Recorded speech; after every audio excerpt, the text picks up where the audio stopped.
Hey guys, tonight we unzip the stitched leather of centuries past and peek inside the weather-beaten saddlebags of Mongolian nomads. Picture this. The horizon stretches endlessly in every direction. The air smells like cold wool and distant fires. And the only soundtrack is the rhythmic snorting of horses and the squeak of worn leather under saddle. You're not in Kansas anymore. You're somewhere on the 13th century steppe, and your luggage has no wheels. You're crouched in a gur, round, felted, and humming with quiet life. And before you lies a rider's saddlebags. They're not your average satchel. They've crossed frozen rivers, outrun storms, and carried messages fit for a Khan. The leather is stiff, blackened at the corners and patched with sinew. You hesitate, then slowly undo the rawhide cord.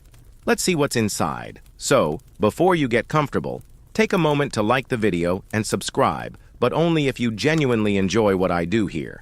And tell me in the comments, where are you tuning in from and what time is it there? Now, dim the lights, maybe turn on a fan for that soft background hum, and let's ease into tonight's journey together. First thing you pull out is a muslin-wrapped bundle of what looks like cheese, but not creamy brie or sharp cheddar. No, this is aaruul, a hardened chunk of dried curds that has the texture of ceramic tile and the flavor of very committed yogurt. Mongolian nomads chewed these for protein on the go. They're shelf-stable for months, possibly decades. One legend says you could break a tooth on a bad piece or use it to break into someone else's saddlebag. Dual-purpose dairy. Next to that is a square of mutton fat jerky wrapped in wool. This isn't snack food, it's caloric strategy. When your mode of transport runs on hay and your body burns through heat like a furnace, fat isn't a vice, it's your fuel. You pop a bit in your mouth and it sort of evaporates into an oddly comforting meat-flavored mist. Or maybe that's just your brain trying to protect you. Tucked in a corner pocket, there's a smaller leather pouch. You unroll it gently, and a half-moon of dried berries and wild onions spills into your palm. The berries are sour, the onions, well, they're more pungent than expected, but it's the oniony aroma that helped mask the taste of boiled horse meat on colder days. That, or you just got unlucky with the pantry bag. At the bottom of the bag, there's a faint jingle.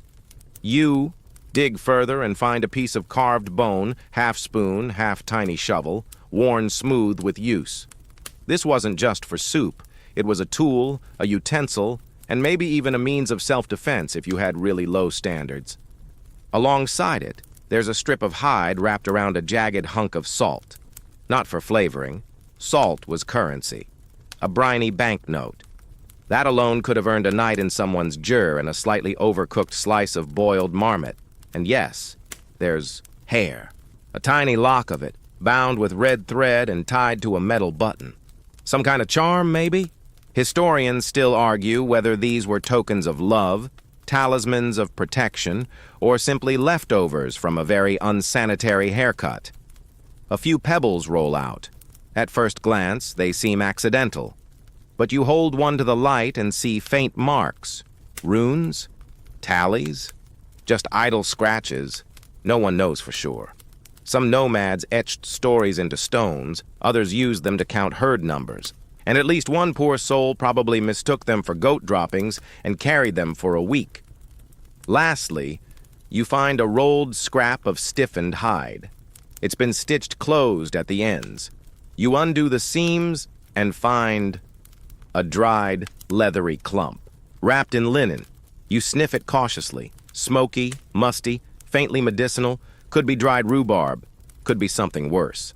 Either way, it's probably going in your tea later because nomads didn't have pharmacies, they had faith, folklore, and a lot of grit. And that's just one bag. The real marvel isn't what's in it, it's how much of a life fits inside. This isn't just storage, it's survival in stitched leather. Every worn thread tells you about winters endured, plains crossed, strangers met, and yaks bartered. And the funny part? You still haven't found a single thing resembling soap. Cleanliness, it turns out, was measured in fewer smells rather than no smells. And you're beginning to understand why horses were always upwind. If you're wondering how they fit it all in, well, you'd be surprised how much you can carry when it's your entire mobile pantry, apothecary, wardrobe, toolbox, and occasional gift shop. You travel light when your tent collapses into a bundle and your gods fit in a pouch.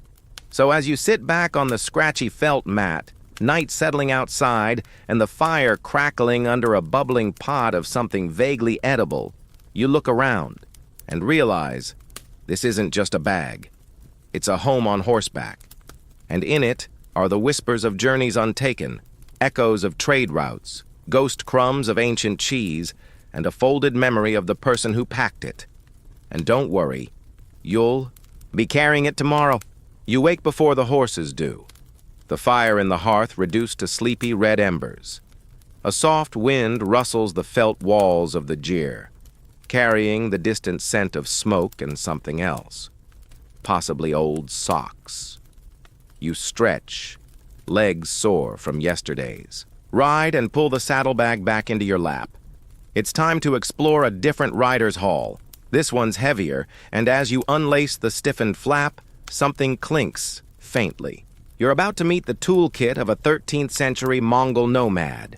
Don't get too excited, there's no Swiss Army knife.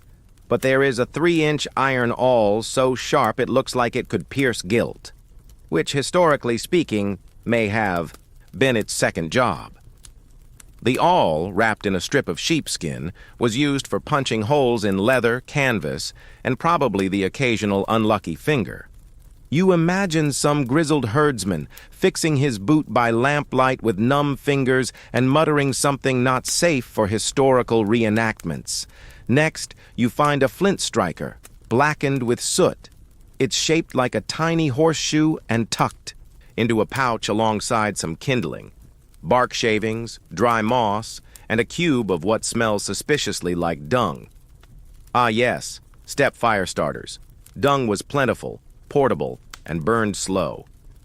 Congratulations, you're about to be a connoisseur of dried excrement. There's also a small iron blade with a horn handle, worn smooth. The edge is nicked. This wasn't ceremonial. It cut rope, meat, hide, hair, maybe even someone's dignity. Historians still argue whether these all-purpose blades were assigned to individuals or shared within clans. One thing's clear, it was sharp enough to shave and blunt enough to stir soup right after. You pull out a coil of braided sinew, stretched and cured to perfection. This stuff held tents together, repaired saddles, bound up wounds, and occasionally tied up enemies. You twirl it around your fingers and realize it's stronger than anything you've brought from the modern world. That includes your self-control. Near a basket of pastries, tucked in a stitched hide pouch, is something shiny. Tiny tweezers, maybe? No. They're tongs for handling hot stones. Mongol nomads heated rocks in the fire and dropped them into leather flasks of milk to create a kind of portable boiled brew. Technically, it was soup. Emotionally, it was survival.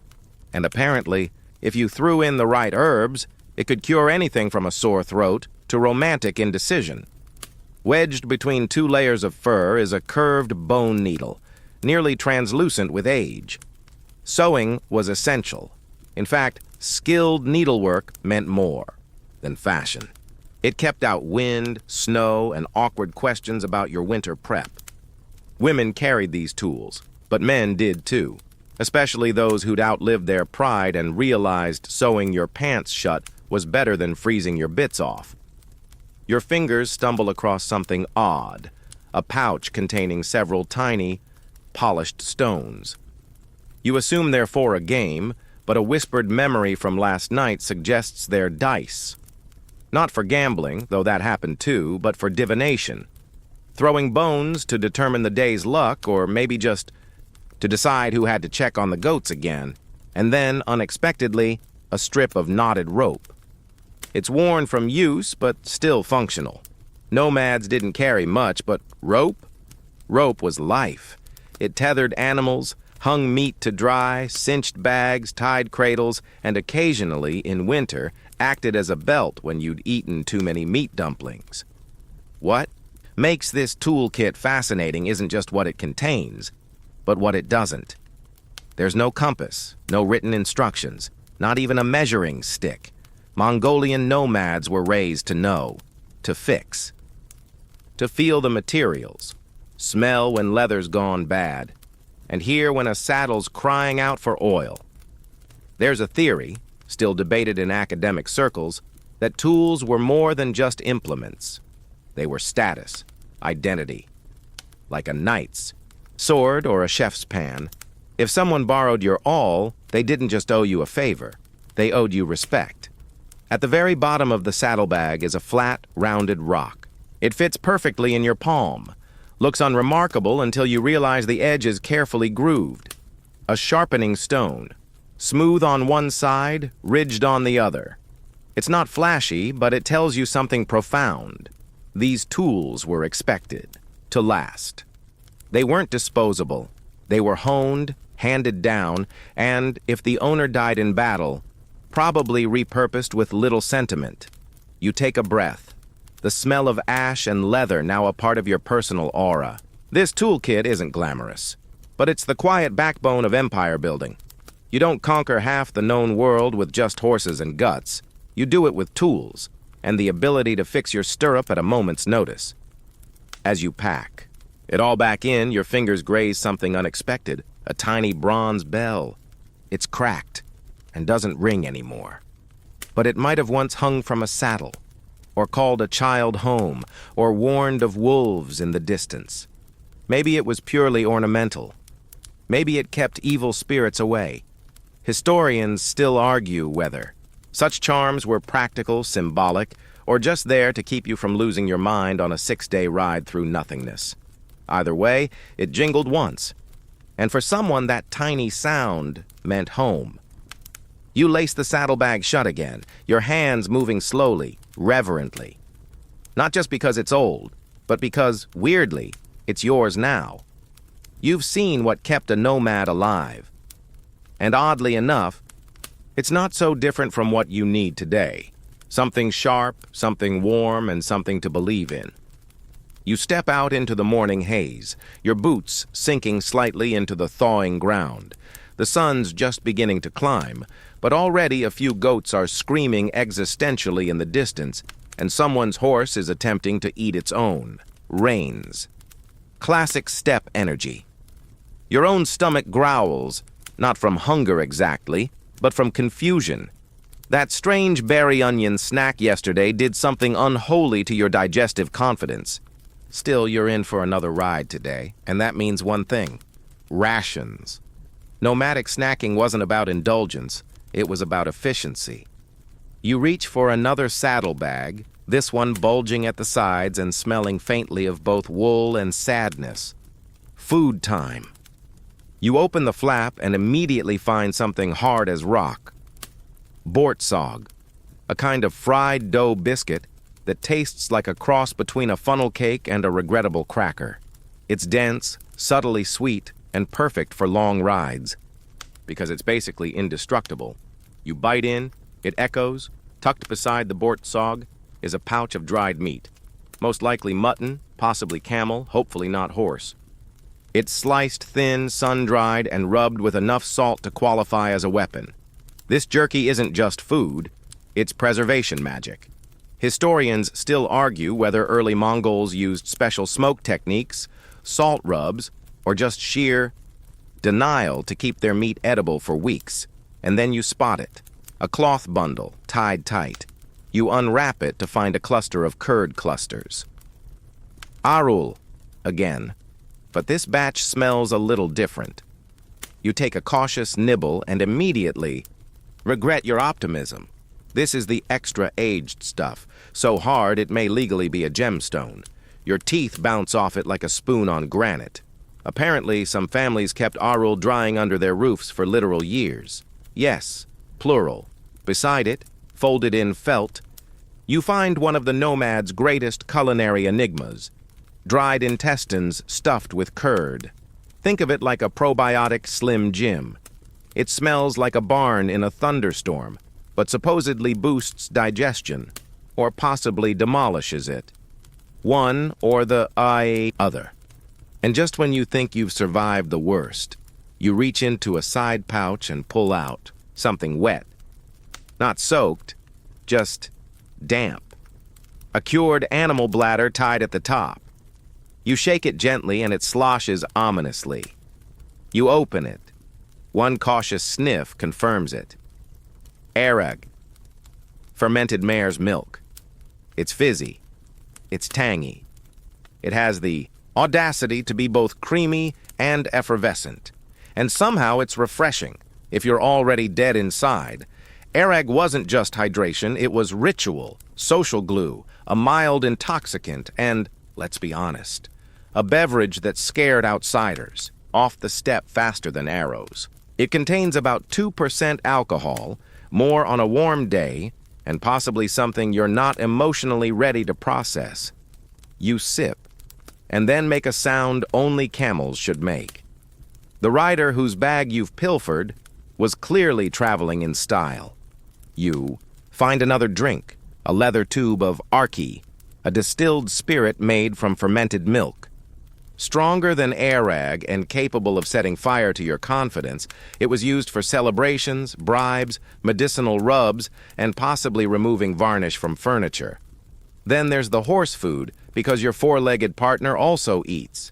Inside a soft cloth sack are chunks of dried barley cakes, a blend of oats, flour, and salt. They're just edible enough for humans in emergencies. You try one, immediately lose interest in living, and hand it off to your steed, who eats it like it owes him money. Tucked in a side flap is a smaller container, wooden, ornately etched. You open it, half expecting something arcane, and instead find tiny cubes of sugar, not common, not cheap, but prized. Some traders carried sugar from the south or west, either to trade or to woo a particularly hard-hearted herdswoman. Sugar wasn't just a treat, it was political capital. Legend has it Genghis Khan once gifted candied almonds to an enemy general's wife. Historians still argue whether that won him the war or just a very confusing dinner invitation.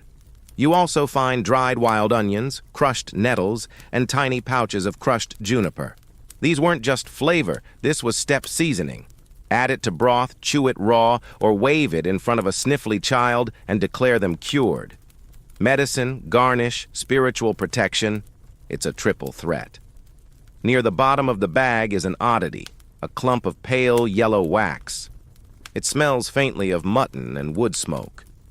This is tallow, rendered fat used not just for cooking, but for greasing saddles, waterproofing boots, and, if you're truly desperate, slicking back your hair for a high-stakes flirtation at the seasonal herders' gathering. The final item is a small folded pouch of hide, tied delicately. Inside are what appear to be dried beetles. You blink, you check again. Yep, crunchy little critters, possibly medicinal, possibly a dare. Historians still argue whether insects were part of the diet or just included by accident via poor food hygiene. Either way, one of these bad boys just moved, and you're closing that pouch forever.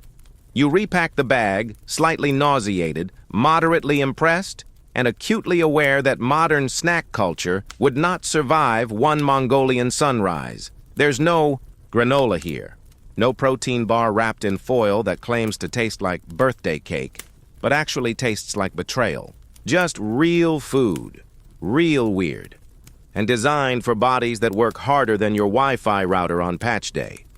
By the time you strap the saddlebag back in place, the camp is awake. Fires are crackling, goats are plotting their escape, and somewhere, someone is happily gnawing on a cube of cheese that would break your jaw. You take another sip of aaruul. It fizzes again. Congratulations. You're officially breakfasted. You mount up slowly, the aaruul from earlier still performing interpretive dance in your stomach. The saddle creaks beneath you as your horse snorts with the kind of judgment that can only come from a creature who watched you gag on its preferred beverage. The day ahead is long. Miles of wind-polished grass, distant mountain ridges, and sky so big it feels like it's leaning in to hear your thoughts. You nudge your mount forward, and the familiar jangle of saddlebags gives off a symphony of clinks, creaks, and one faint slosh. Yep, time to check what's rattling. You dismount near a half-frozen stream and unbuckle the smaller bag tied at the rear. The leather is cracked, sun-bleached, and smells of goat? Definitely goat. You reach inside and pull out a bulbous, rounded flask. It's soft, pliable, and slightly hairy. Goat bladder. Naturally, this particular container is filled with liquid, and, as you lift the cork, you're once again greeted by that unmistakable sour, fizzy aroma. Aaruul, again. Because nothing says hydration like carbonated livestock. But that's not all. There's another container, longer, firmer, wrapped in leather cords. You untie it and find a different beverage. Sute tsai, salty milk tea, congealed and cooled into an unholy skin at the top. You stir it with a stick and sip. Salty, milky, surprisingly comforting. This tea, often made with brick tea leaves, milk, and salt, was the backbone of steppe hydration. Think of it like Mongolian Gatorade, minus the electrolytes and marketing budget. You rummage further and find a small clay vessel, sealed with wax. It's slightly warm to the touch from riding near the horse's flank. You open it, and immediately regret everything. The scent is deeply fermented, possibly cheese, possibly animal broth, possibly revenge. Inside is korkog fat jelly, the residue left over after cooking meat in a sealed container with hot stones. It was scraped off, cooled, and carried for later consumption. Spread it on bread, or your enemy. Both work, beside. It is a pouch of dried herbs. Smell reveals mint, juniper, and something vaguely medicinal. These were used to flavor drinks, or mask the taste of water scooped from less than pristine sources, or to brew a quick infusion when your innards revolted after your fourth aaruul. One unexpected find, a tiny packet of crystallized honey wrapped in birch bark. It's rare, precious, and used either as medicine, a gift, or a bribe. Mongolian bees weren't prolific, so honey meant connections, or at least a relative who owed you a favor and owned a particularly persuasive flower patch. At the bottom of the pouch, you find a curious item, a small wooden ladle, carved with swirling designs. It fits perfectly in your palm and carries the scent of milk, wood smoke, and long journeys. Shared ladles were part of the Mongol hospitality tradition. No germs, no shame, just communal sipping and trust that the guy before you didn't have plague. Maybe you shift something with your elbow and feel a firm object wrapped in linen. You unwrap it cautiously and find a block of salt, not a shaker, a chunk, used not just for cooking but for electrolyte replacement. Horses got some, you got some, and occasionally someone carved their name in it, probably out of boredom. The horse suddenly whinnies. You turn and spot another rider approaching, wrapped in layers, face half covered.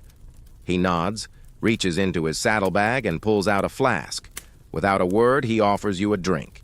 You take it, sip, and almost fall off your horse. It's not aaruul, it's arki, distilled liquor, and your face is now involuntarily twitching. Arki was the hard stuff. Made from fermented milk, distilled into a spirit strong enough to knock down both confidence and small fences. Used to celebrate, to numb pain, or to honor ancestors, sometimes all in the same evening. The joke among riders, if you don't cough, it's probably water. You hand it back with a nod and return to your own bag, newly reminded that hospitality on the steppe came in strong doses. But not everything was practical. Some liquid containers were purely symbolic, filled with water from a sacred river or tea brewed by a lama's apprentice.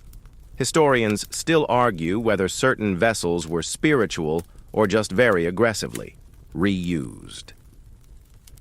Your last discovery is a stopper, a carved bone cork tied to a thong of leather. It smells like rosewater, faint but real. Some Mongols flavored their drinks with wildflowers or carried a scent charm steeped in petals to ward off bad. Dreams or worse travelers, you hold it to your nose and inhale. The scent is faint, but it cuts through the sour aaruul, the sweaty leather, and the fermented broth like a whisper from another world. You repack the pouch carefully. Every splash and slosh in these bags is a choice. It's what you drink. It's how you survive. It's what you offer a stranger. It's what you pour on the ground to honor the sky. And maybe, just maybe, it's what you need to remember that even in the harshest places, someone cared enough to pack the good tea. The wind picks up around midday, a cold, dry whisper that slides under your clothes and reminds you just how far you are from the nearest central heating system. You've been riding for hours now, with the rhythmic sway of your horse hypnotizing you into a state somewhere between meditation and mild disassociation. It's in this semi-trance that you notice something unusual, a series of small pouches tied beneath the saddle, tucked tight and hidden from view. Curiosity gets the better of you. You dismount again, knees aching in that, "Oh right, I'm not built for this way," and carefully untie the first pouch. It's smaller than the others, stitched in deer hide and closed with a knotted thread of red and blue. You open it slowly. Inside are bones, tiny ones, not dinner scraps. These have been polished, carved, and etched with symbols. Some look like teeth. Others resemble claws or fragments of antler. One is a bit too long and humanoid for comfort. Welcome to the talisman. Pouch. These were no mere trinkets. Mongolian nomads carried charms with the same seriousness modern folks reserve for seatbelts and passwords. Protection, luck, fertility, warding off illness. Every charm told a story. That rabbit's foot your aunt used to keep in her purse? Amateur hour. This was a full-blown portable shrine, complete with bone tokens and possibly a mummified vole. Toe. Next to the bone charms are tiny cloth parcels, bundles of dried herbs, some clearly chamomile or juniper, others more mysterious. One smells like sweetgrass, one smells like desperation. These were believed to repel spirits, cure headaches, or help locate lost animals. Historians still argue whether these pouches were medical kits, ritual bundles, or just what happened when you gave kids too much dried flora and time to kill. You move on to another pouch, this one sealed with beeswax. It cracks open to reveal a mixture of what looks like powdered charcoal and crushed herbs. You dab a bit on your finger, smells smoky, medicinal, almost minty, possibly an early antiseptic powder. Possibly the remains of someone's failed incense experiment. Hard to tell. Tucked into the lining of the bag is a thin strip of cloth with something stitched into it. No words, just shapes. Triangles, circles, wavy lines. A kind of code? A prayer? A memory? Textile scholars debate the meanings of such stitchwork.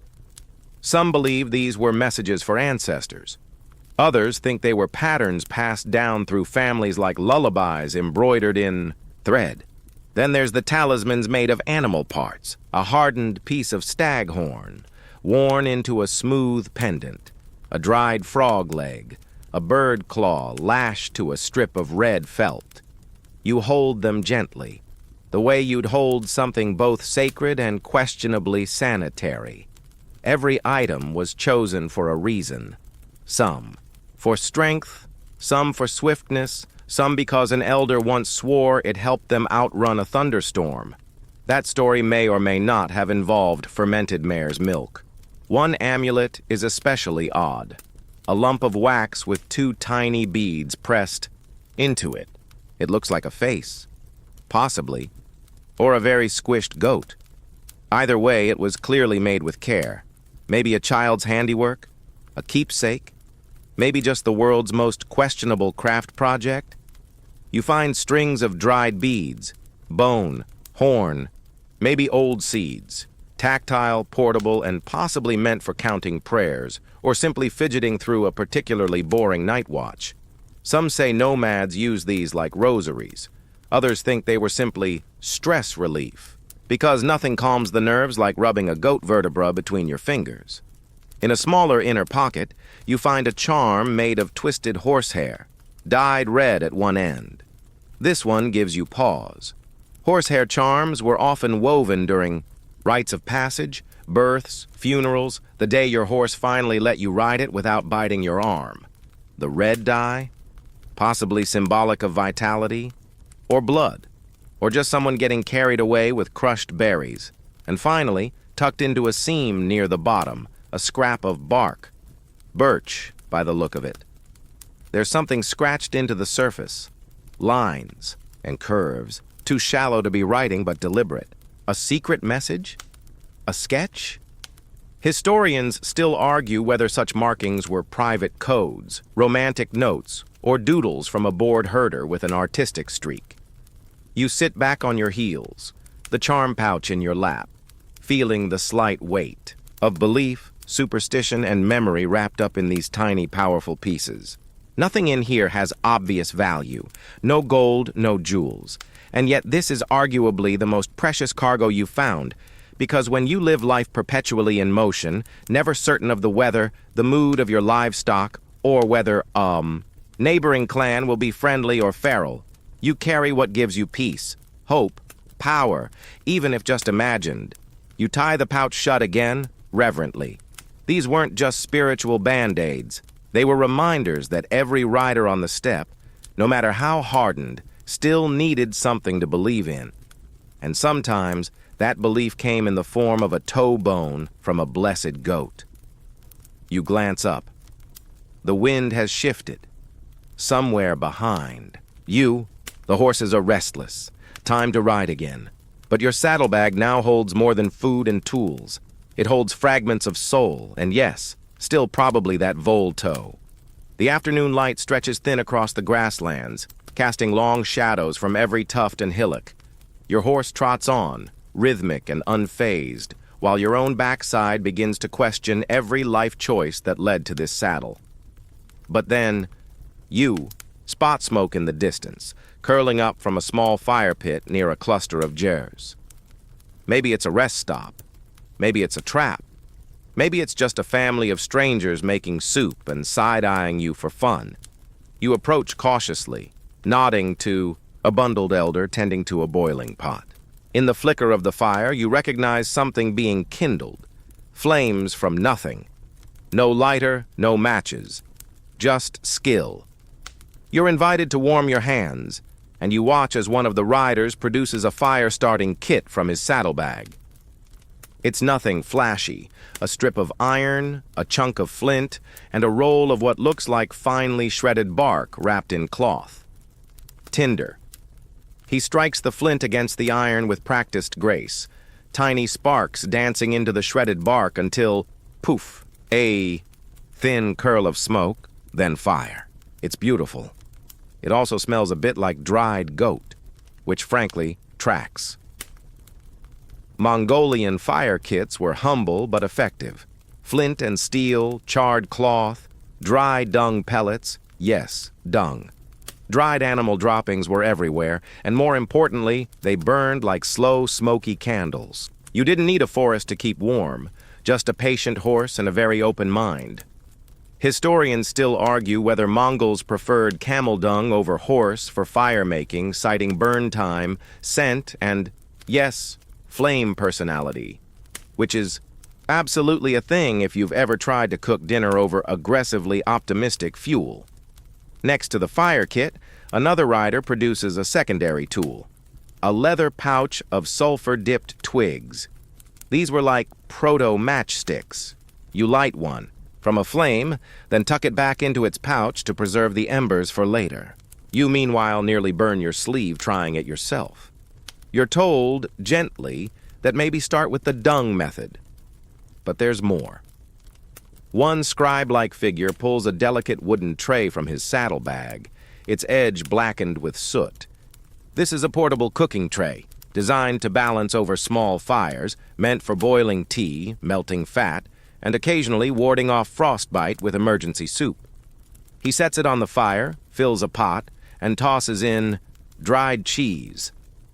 Of course, you notice another pouch, flat, long, and clearly well used. Inside are thin strips of birch bark and a few lumps of resin. Fire starting and sealing, Resin was flammable, sticky, and highly prized for repairs and, if the mood struck, fending off mosquitoes with aggressive smoke. One younger writer shows off a modern twist, well, 14th century modern, a tinder horn. Carved from antler, it stores fine ash and burnt cloth. Shake it out, press it into bark, and bam, instant ember revival. You try not to look too impressed, but your city dweller's soul is weeping. And then, from an older rider's bag, something entirely unexpected, a glass lens. It's cracked, yellowing and stored in a scrap of wool. Not Mongol-made, probably traded, but used nonetheless. Sunlight through glass. Instant ignition. On clear days, it outperforms even dung.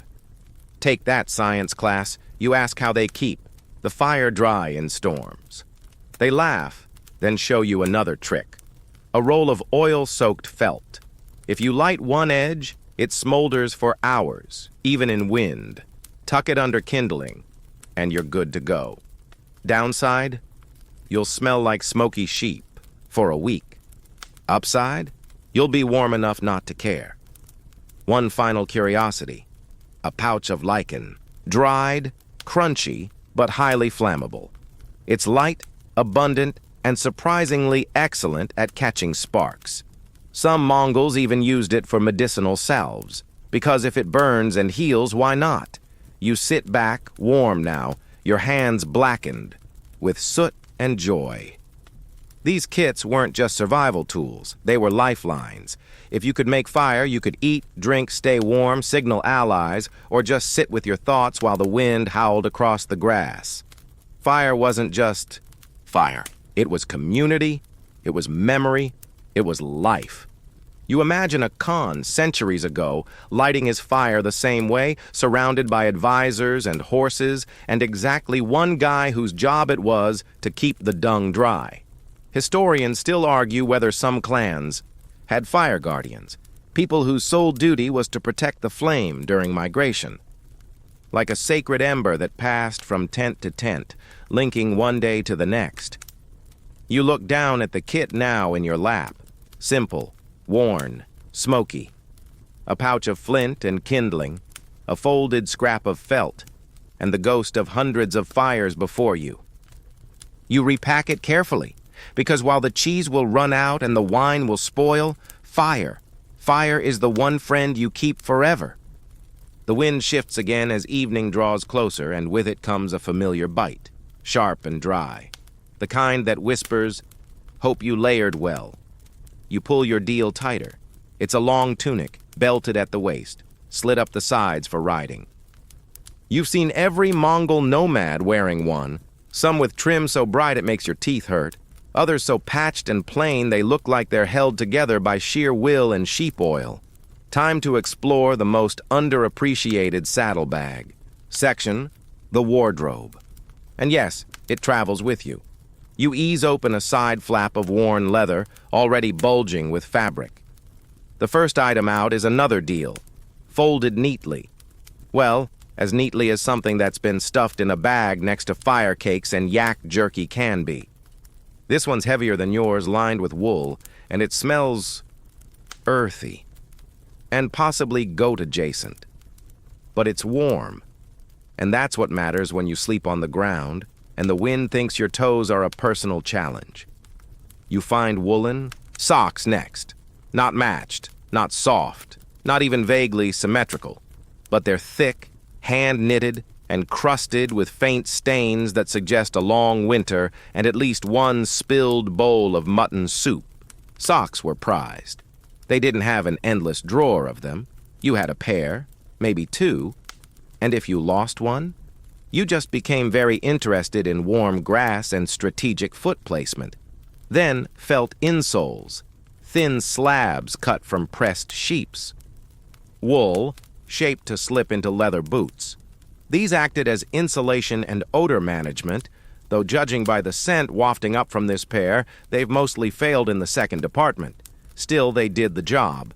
You reach deeper and pull out a hooded shawl. It's patchy but well sewn, lined with rabbit fur at the collar. This was the high-fashion winter look of the steppe. Not glamorous, but functional. Fashion was about survival, not catwalks. If it blocked wind, deflected snow, and didn't fall off your horse mid-gallop, it was considered stylish.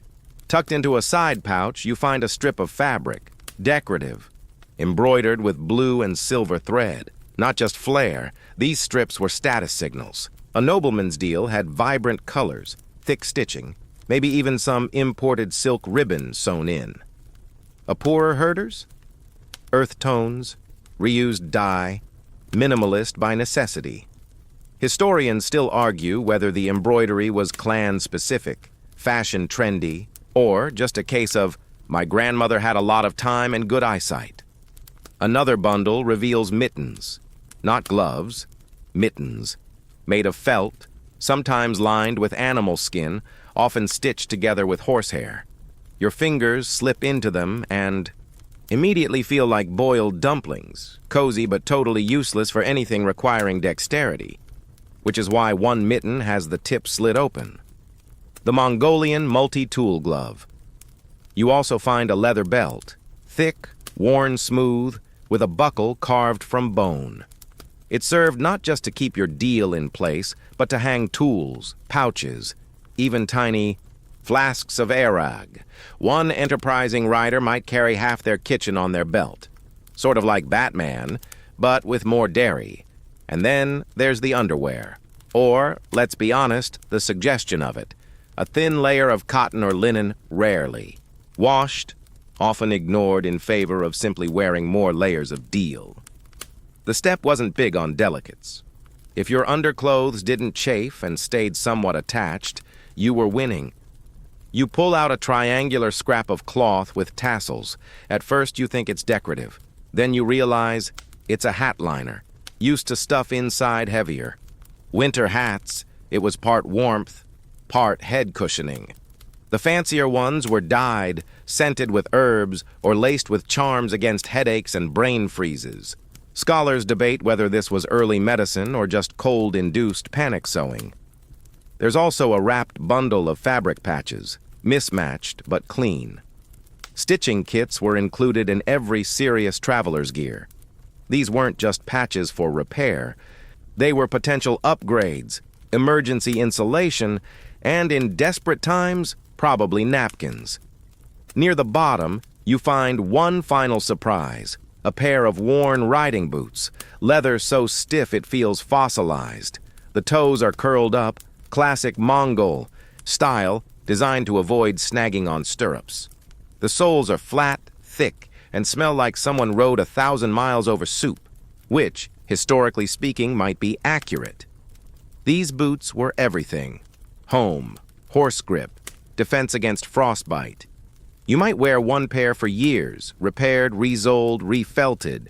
Some were passed down, others buried with the dead who, according to one tale, needed good boots in the afterlife.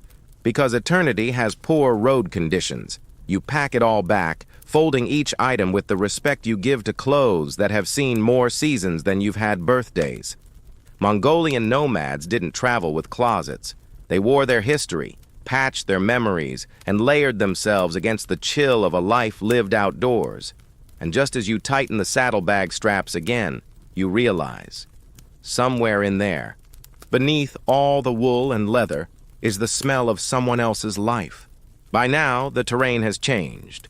Rolling plains give way to more rugged hills, with wind-scoured rocks jutting up like ancient knuckles from the earth. You pause atop a rise, surveying the vast emptiness ahead. No road, no signs. Just open space and sky. Your horse, of course, knows exactly where it's going. You are hilariously less informed. You reach into the next saddlebag expecting some kind of map.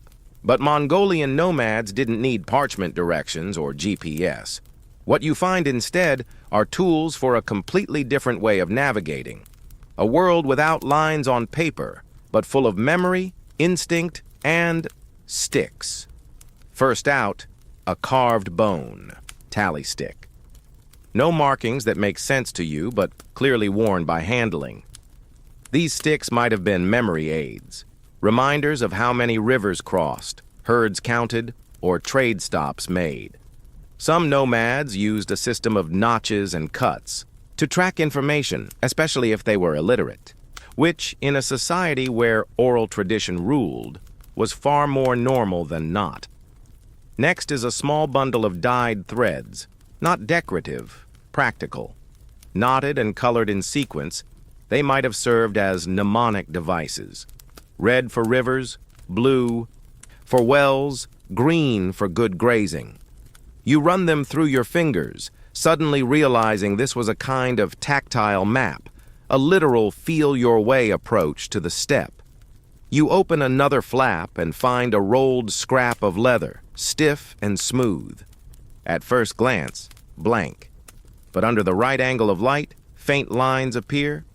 Topographic, symbolic. A personal route map etched in a way only the owner could decipher. Maybe. Or maybe it's just where they practiced carving their initials over and over like a medieval high school desk. Historians still argue whether these leather maps were widely used or more like rare, personalized notebooks. Tucked in a corner, wrapped in sheepskin, is a wooden pointer, slender, about the size of a knitting needle. Not a tool, a teaching device. Elders would use sticks like this to trace routes in the dirt for younger riders, rehearsing journeys over imaginary hills. You imagine an old herder crouched beside a fire, narrating valleys and river crossings as he draws squiggly lines into the soil with a stick that had probably done double duty poking lazy sheep. You also find a small pouch of pebbles, flat, smooth, each painted with a faint symbol. One has a triangle. Another, a squiggle. These weren't toys.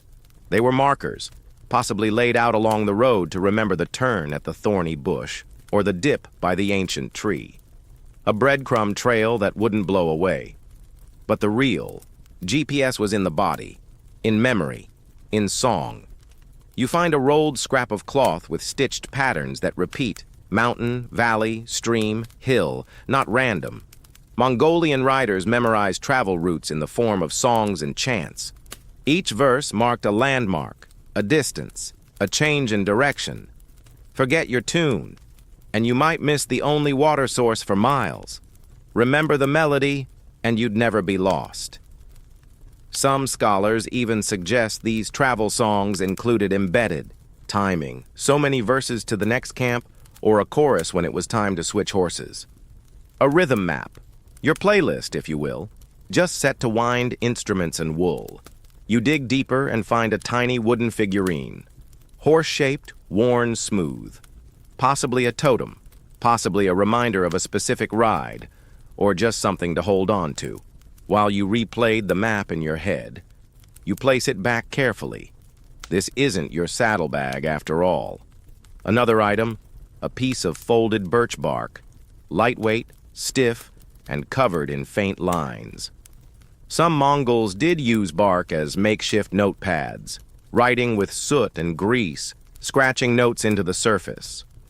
This one could be a list, could be a poem, could be someone's grocery plan from 1287. The only word you can clearly make out looks like milk, which, given the Mongol diet, narrows it down to about 90% of their errands. And then tucked in the deepest corner, you find something deeply modern in function, ancient in form, a charm carved with a wind symbol. Travelers believed the wind could guide or deceive. Some carried wind charms to help sense changes in weather or direction. Hold it up, feel the breeze, and know. Left is safe, right means snow, and straight ahead, well, it depends on how many goats screamed this morning. You lean back and take it all in. No maps, no ink, no compass, just layers of sense and symbol, rhythm and rock, voice and vision. Mongolian nomads didn't need to look down at parchment. They looked up at the clouds, at the stars, at the flight paths of birds. They read the ground, smelled the grass, listened to silence. You, meanwhile, once got lost inside a parking garage. They navigated the steppe the way you might navigate your childhood neighborhood. Instinctively, repeatedly, always knowing where the best water was and which hill looked like a sleeping. camel from the right angle. And maybe that's the lesson. You don't always need to hold a map when the world itself is guiding you. You tie the saddlebag flap shut again and remount, letting the wind tell you where to go next. The shadows have started to stretch now, long fingers reaching across the golden steppe. The light turns syrupy, soft at the edges, making everything feel slower, dreamier, until your stomach reminds you that dreaminess does not equal dinner. Your hands stray to the next saddlebag, the one with the odd lumpy shape and a faint scent of camphor and crushed leaf. Time to explore the Mongol Nomads' portable apothecary. First out, a tight bundle of dried rhubarb root, dark and twisted, like old driftwood. Not for pies, this was used as a purgative. If your insides weren't cooperating, this stuff would encourage cooperation with the passion of a tax inspector. Mongol riders swore by it, and likely also swore at it after using it. Next, you find powdered deer horn in a cloth pouch. Pale, fine-grained, and slightly sharp to the touch. Ground antler was believed to boost strength, stamina, and occasionally fertility. You glance down at your saddle-sore legs and wonder if you should do a quick dab. Then you remember, this was more often used in stews and tonics, not as a topical rub, despite its truly disappointing smell. A packet of dried mushrooms tumbles out next. Small, dark, possibly medicinal, possibly deeply unfortunate. Historians still argue whether certain Mongolian tribes used psychedelic mushrooms in ritual healing, or if that's just wishful thinking by some very optimistic mycologists. These ones seem safe. Probably, wrapped in stitched hide, you discover a handful of desiccated lizard skins, crunchy, curled, and looking like tiny nightmares. These were used in folk remedies, especially for joint pain. You're not sure how, tea, powder, or placebo, but someone once swore by them. You now swear at them as one accidentally flakes onto your pants. A twist of linen reveals a dark red chunk, resin, sticky and aromatic, possibly myrrh or some steppe equivalent. Used for everything from antiseptic pastes to incense offerings. In emergencies, mixed with oil and smeared on wounds, or burned to ward off bad spirits, or guests who overstayed their welcome. Then there's a pouch of crushed bark, brittle and brown, smells like menthol and burnt pine, maybe willow.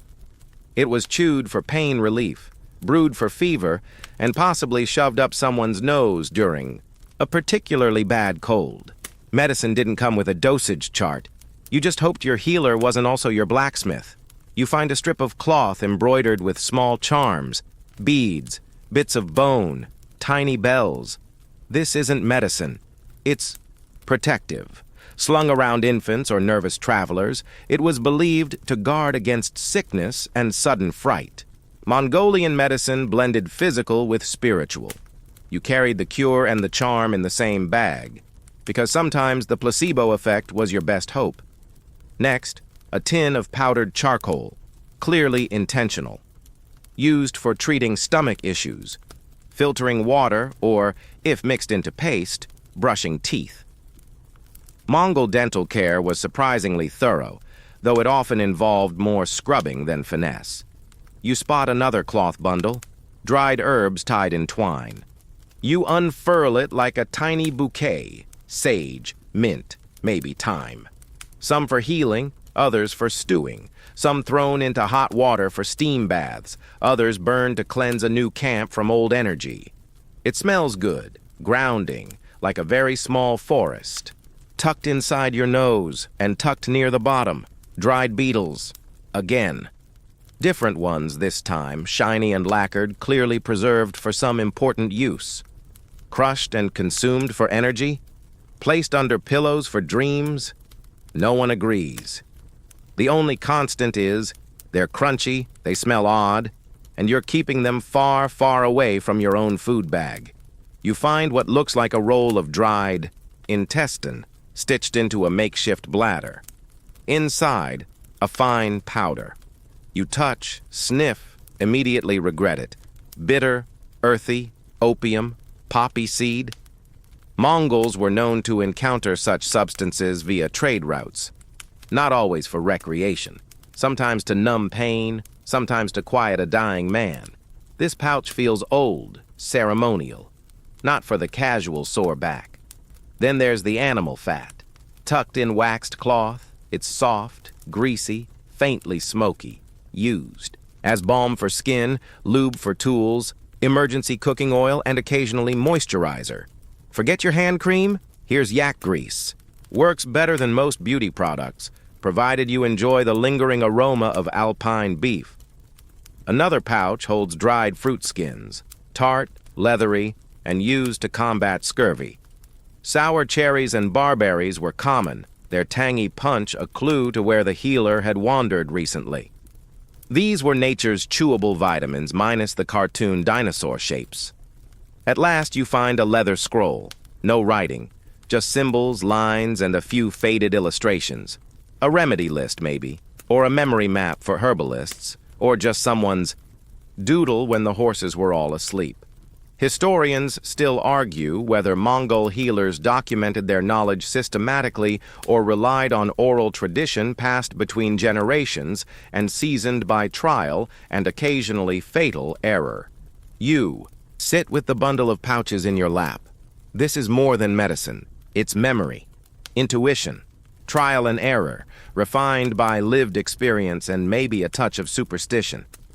In a world where hospitals were 1,000 miles away and diagnoses ranged from wind imbalance to evil eye, this little bag was your best bet for making it through flu season alive.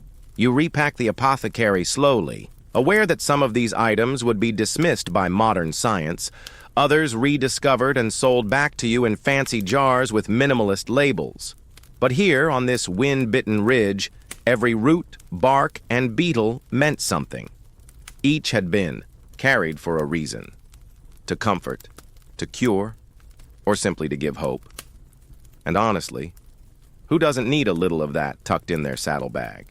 You descend the ridge under a pale sky now tinged with silver. The air's thinning a bit, and so is your sense of time. Every hour in the saddle feels like 3 on a Stairmaster operated by a sadist. But when the next saddlebag shifts with a satisfying clink, your curiosity overrides your coccyx. This one's stitched shut with a fine leather thong, clearly meant for safekeeping. You ease it open and are immediately met by a faint metallic jingle. Ah, coins. Or at least, things that want to be coins. Mongol currency was never as simple as gold and silver discs. It was more, let's call it a flexible interpretation of capitalism. The first item is unmistakably a coin, circular, slightly bent, with a square hole in the center. Chinese, Tang or Song dynasty most likely. The Mongols didn't just accept foreign coins, they welcomed them like long-lost cousins. These square-holed coins were strung together on cords, worn like necklaces or bundled like miniature purses. Light, stackable, and just confusing enough to start a conversation with a merchant. You find more coins, too. Some silver, tarnished, others coppery and misshapen. One has a faint script you can't read. It's Arabic. Trade routes stretched deep into the Islamic world, and Mongolian riders collected currency the way you collect mismatched charger cables. Never quite sure what works, but unwilling to throw anything out. Then you find something stranger. A small, pale cowrie shell. Not native to Mongolia. These came from the Indian Ocean, carried across the Silk Road, used in trade for centuries before coins became dominant. To nomads, they were wealth, adornment, even fertility charms. You turn it in your hand. Smooth, curved, ocean-born. Carried here, where there's no sea in sight. Tucked beside the shells is a bundle wrapped in linen.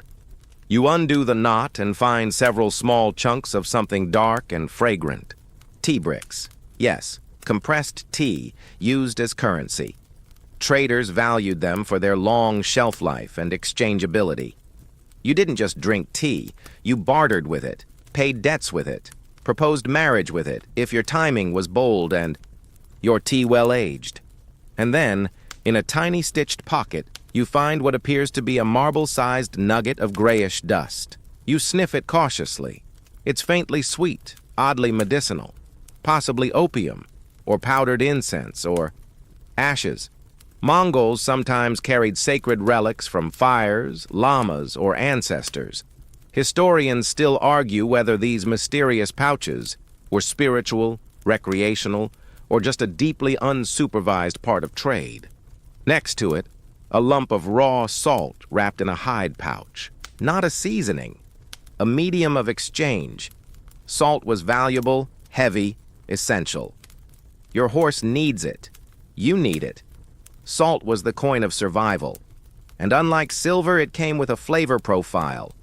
You find a set of carved bone tokens, tiny, triangular, painted with dots. Gaming pieces? Maybe. But some researchers believe they were used in negotiations, like chips in a trade, each dot representing a weight, a unit, or a promise. You imagine slapping them down mid-bargain, Mongol-style poker. Chips with higher stakes and fewer facial expressions. There's also a length of red-dyed wool, looped into knots. Not currency exactly, but possibly a token of exchange. Tied knots often served as mnemonic records. This many goats, that many hides, one promised to deliver a sheep with particularly expressive eyebrows.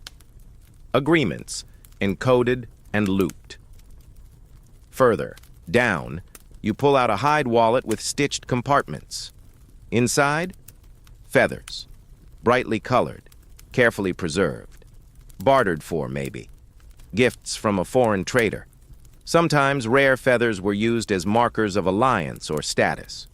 Sometimes they were just pretty. And sometimes they were included in trades involving falcons, which in Mongolian society ranked just below horses and slightly above cousins you only see at New Year. Another pouch contains beads, not glass, not stone, bone, possibly coral, possibly dyed resin. These beads weren't just ornaments. They were units of value, like shell money in the Americas or certain crypto coins today, if those coins also made noise and occasionally smelled faintly of yak butter. You find an old ledger scrap, a sliver of bark with tallies carved into it. 4 vertical lines, 1 crossed, repeated. This could be a record of debts owed, a reminder of who lent what to whom. On the step, your word was bond, but a good notch system helped, especially after a few flasks of fermented milk. And just when you think this bag has given up all its economic mysteries, you find a tiny folded parchment tucked under the leather lining. You open it with care. Inside is a crude drawing of a camel and what looks like a stick figure giving it side-eye. A joke? A contract? A warning about bad camel deals? No one knows. And no one's willing to admit they wrote it. Historians still argue whether Mongols formalized trade deals in writing or purely by verbal oath. The truth is likely both. In a culture where your honor meant everything, a handshake, or rather a nod over a shared bowl of tea, could seal a pact as surely as any scroll. You tie the pouch shut, the faint chime of coins and shells echoing, like ancient applause. This wasn't just money. It was culture, communication, trust. You carried your wealth where you carried your hope. In the same bag, close to the heart, ready for whatever came down the wind. And if all else failed, you still had your tea brick. The stars begin pricking through the dusky sky now, sharp and countless, enough to make you forget cities ever existed. You ride on through the twilight, your horse sure-footed even as the light fades. With each bump and sway, something inside. The next saddlebag clicks. Not coins this time. No sloshing air rag. No medicinal lizard flakes. This sound is snappy, functional. You open the flap and find an assortment of small objects that could either be the remains of a medieval sewing kit or an extremely avant-garde charcuterie set. Welcome to the Mongol multi-tool bag. First out, a bone spoon. Tiny, foldable. The hinge is a miracle of early craftsmanship. Two pieces lashed with leather, able to pivot open and lock at a right angle. You try to snap it into position and manage to poke yourself in the thumb. Congrats! You've just joined 1,000 years of soup-stirring nomads who've done the same. Next, a small awl, slim and sharply pointed, tucked into a case of carved horn. Used for punching holes in leather, repairing boots, tents, and even clothes. If you needed to reattach a saddle strap or your dignity after falling off your horse, this tool had you covered. Beside it lies a small stone whet. It fits in your palm, smooth on one side, gritty on the other. Used to sharpen knives, arrows, and, occasionally, a herder's patience. Some nomads kept whetstones so finely polished they could double as emergency mirrors or possibly blinding weapons if aimed correctly at sunrise. Then you find a slim knife with a loop at the end. It's not shaped like your usual cooking blade. It's curved, more like a scalpel than a cleaver. These were used for intricate work, cleaning animal hides, trimming nails, removing splinters, or, if the evening took a turn, cutting bits of meat from an overly fatty mutton roast. The Mongol version of a Swiss Army scalpel. You spot a pouch of what looks like string, but upon closer inspection, it's sinew, dried and twisted tendon fibers, incredibly strong. Used for stitching, lashing, and tying up anything from bundles to disobedient toddlers. Forget polyester thread. This stuff survived blizzards, river crossings, and approximately 14 temper tantrums per migration. A spool of braided horsehair follows, coarser than sinew, but still impressively durable. Historians still argue whether certain stitching methods, especially the spiral wrap used on boots, were standardized across clans or improvised by individuals. Either way, if it held, it stayed. Another item, a tiny tweezer-like implement fashioned from bent metal.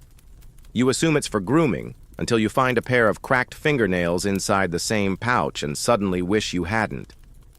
Nomads maintained grooming tools for both hygiene and status. Clean nails meant readiness, control, and at least a passing interest in not looking like you just rolled in a marmot burrow. Next, a thin, flat piece of horn, notched like a comb. Hair. Grooming? Possibly. But more often used to clean fur, brush hides, or, in one fringe theory, to trap lice and sell them in drinking contests. Okay, maybe not sell, but competition was real, and boredom breeds weird traditions. Beneath that, a curved needle, big enough to sew felt. Mongol tents, jers, were made of latticework and thick felt panels. These needles could stitch a shelter, back together in the time it took your neighbor to remember where he left his goat. You dig deeper and find a small metal hook with a looped end, an arrowhead removal tool, designed to help extract embedded points from flesh or fabric, not for the squeamish. You hold it for a moment and wonder how many battles this little tool quietly survived, tucked in a pouch, waiting for the worst days to be over. Then there's the flute. You almost miss it. Carved bone, slender, notched with finger holes. Not quite a tool in the traditional sense, but for a nomadic life, music was essential. This was relaxation, storytelling, lullaby, and maybe even romantic overture, assuming your chosen partner didn't mind the smell of reheated goat stew and road dust. A surprise, a carved toggle with a slit through the middle. At first you think it's decorative, until you notice the dark stain where rope has passed through for years.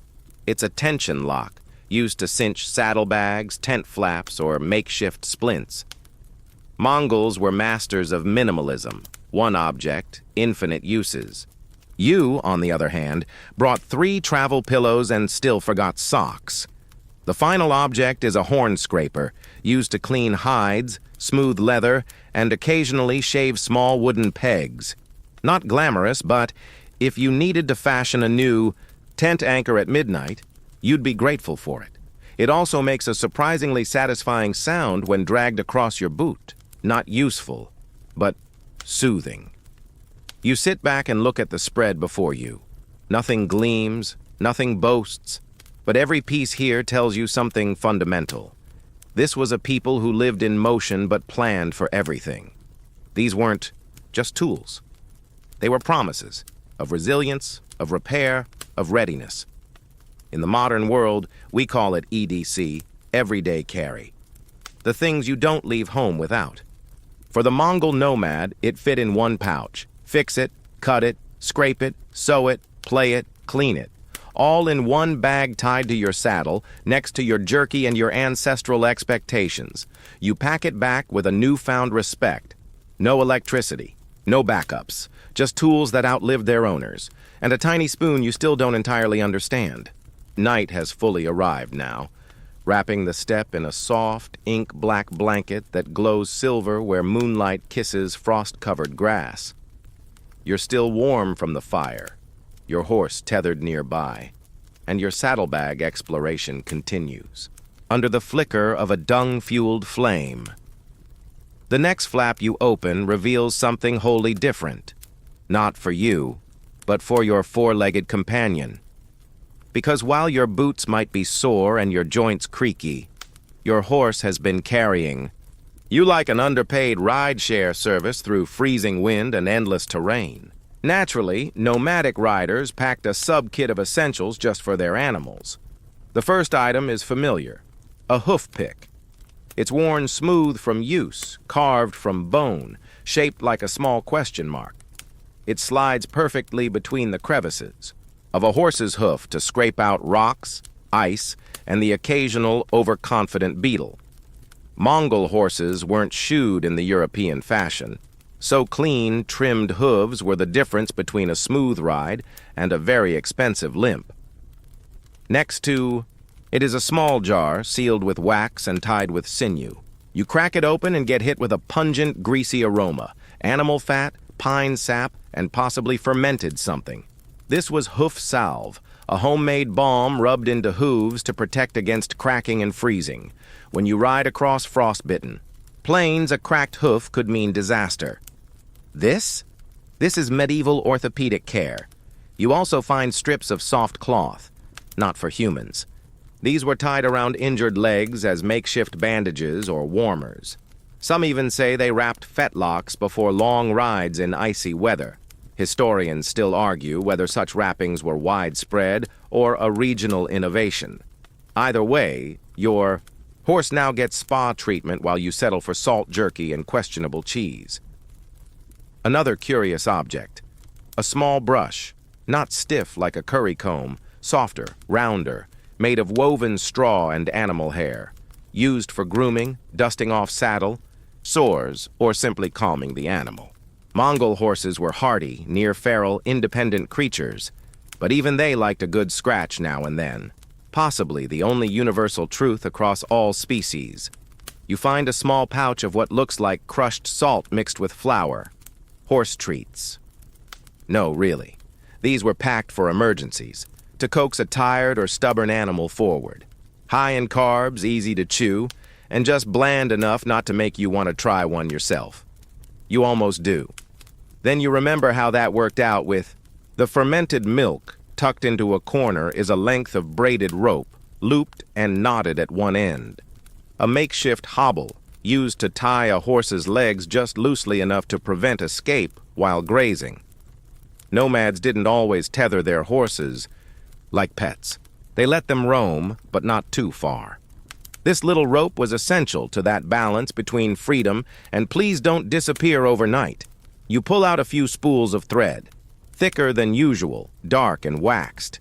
These were used to stitch repairs into bridles, saddles, or even reins. Leather tears, straps break, buckles snap.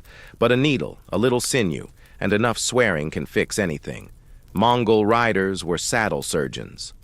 You either learned to repair your gear or rode home holding everything together with spit and stubbornness. Another object catches your eye. A bit of iron twisted into a curve, like a hook. Possibly part of a bridle repair or a portable bit. Horses weren't ridden with heavy harnesses here. They needed freedom, light control, and just enough direction to keep from running face first into a marmot mound. You find a pouch of herbs next: crushed mint, dried juniper, a bit of crushed pine bark.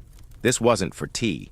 This was rubbed into horsehair to soothe insect bites, mask scent from predators, or in some cases freshen up your four-legged friend before a festival or contest.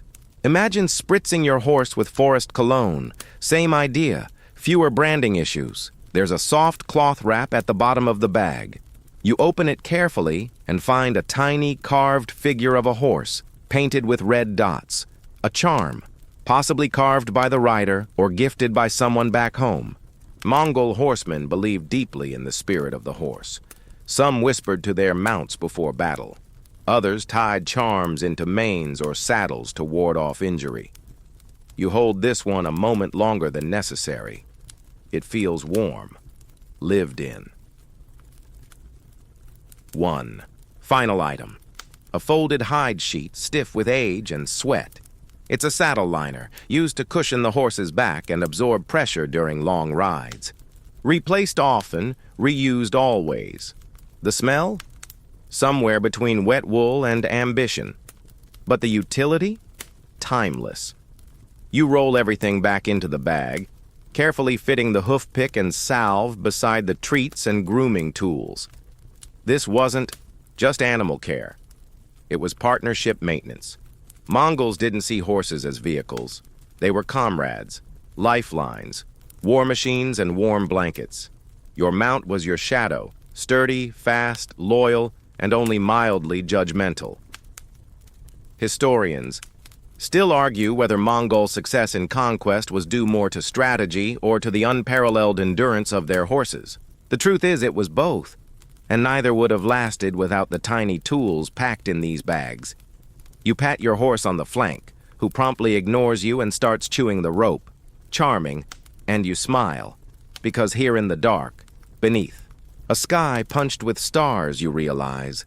This is what loyalty looks like, wrapped in leather and tied with horsehair. The moon hangs higher now, wide and watchful, casting a pale glow that turns every hill into a sleeping giant and every rock into a misplaced god. The fire nearby crackles gently, and your fingers reach for another saddlebag. This one is smaller, tucked beneath a blanket roll and carefully tied with a knot that suggests it's been opened only by its owner, or perhaps by the wind. Inside is something curious. A wooden box no larger than your palm, its surface worn smooth by touch, carved. With tiny swirling designs, you open it slowly. A faint aroma of incense and old paper rises to greet you. This isn't for tools or snacks or animal care. This is a portable shrine. Inside the box, tucked in a silk lining, lies a scrap of prayer flag, faded blue, frayed at the edges, yet clearly revered. Mongol riders carried these pieces not just as decoration, but as spiritual insulation, a link to the heavens, the wind, and the unseen. The blue represented the eternal sky. Tanger, the great dome that watched over all things. You press it to your palm. It's warm. Or maybe that's just your hand trembling. Beside it is a rolled strip of parchment, delicately scripted with Tibetan syllables. A mantra, a blessing, possibly copied from a lama's scroll by firelight in the company of goats. It's simple, sacred, not made to impress, made to protect. Mongol riders often followed a blend of animism, shamanism, and later Tibetan Buddhism. This pouch, this box, it carried whispers of all three. You find a tiny vial, bone stopper, sealed with wax. Inside, a sliver of herb or resin, incense, most likely, burned in small fires to sanctify new camps, soothe sick children, or help a weary traveler sleep under a sky that sometimes felt too big. You open the stopper and get a quick noseful of pine ash and something like old stories. Then, a stone. Smooth, rounded, not naturally so. This one has been handled. Blessed, perhaps. given by a holy person or simply picked up near a river that someone's grandmother swore was lucky. Historians still argue whether such stones were passed through lineages or simply adopted along the road. Either way, it hums with intent. There's a knot of horsehair, tied into a figure eight and smeared with dried pigment. Red ochre, most likely. Protection. Horse spirits, wind blessings, and perhaps a touch of warding against bad omens. You're starting to realize that a lot of Mongol spirituality was about striking deals with the invisible. Folded beneath these is a strip of felt embroidered with 2 black circles and a line. Eyes and a mouth if you look long enough. Or maybe a landscape. Or a name. It's not art for display. It's symbolic language. Possibly a visual prayer. Possibly a smile from someone you left behind. You don't ask. It feels like it would answer anyway. You lift another pouch from the depths of the saddlebag, a little heavier, wrapped in dyed cloth. Inside, 3 items. A stick of hardened incense, dark with age. A small bell cracked at the edge. And what? Looks like a finger bone carved with tiny spirals. The bell rings just once as you move it. Soft, crooked. A sound you could follow in the dark. Nomads didn't always carry full altars, but they carried symbols. Compressed faith. You didn't. Need a temple. You needed belief you could wrap in cloth, hide in your sleeve, touch when the winds howled too loud for your own thoughts. A final object surprises you. A single coin, older than the rest you've seen. It's pierced at the top and strung on. A thin piece of leather cord, a protective charm, or maybe a memory of a past trade, a debt forgiven, a promise made. It jingles softly. Less of a transaction, more of a story now. You sit with all this before you, the makeshift shrine glowing faintly in the firelight. The box, the herbs, the prayer flag, none of it weighs much. But together, it feels heavier than the weapons you've seen.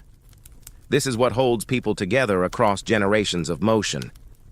There's a legend, still whispered among steppe elders, that when a rider died on the trail, the spirit of the horse would carry his soul to the clouds, guided by the last mantra, spoken. The final thread of his prayer flag fluttering in the wind.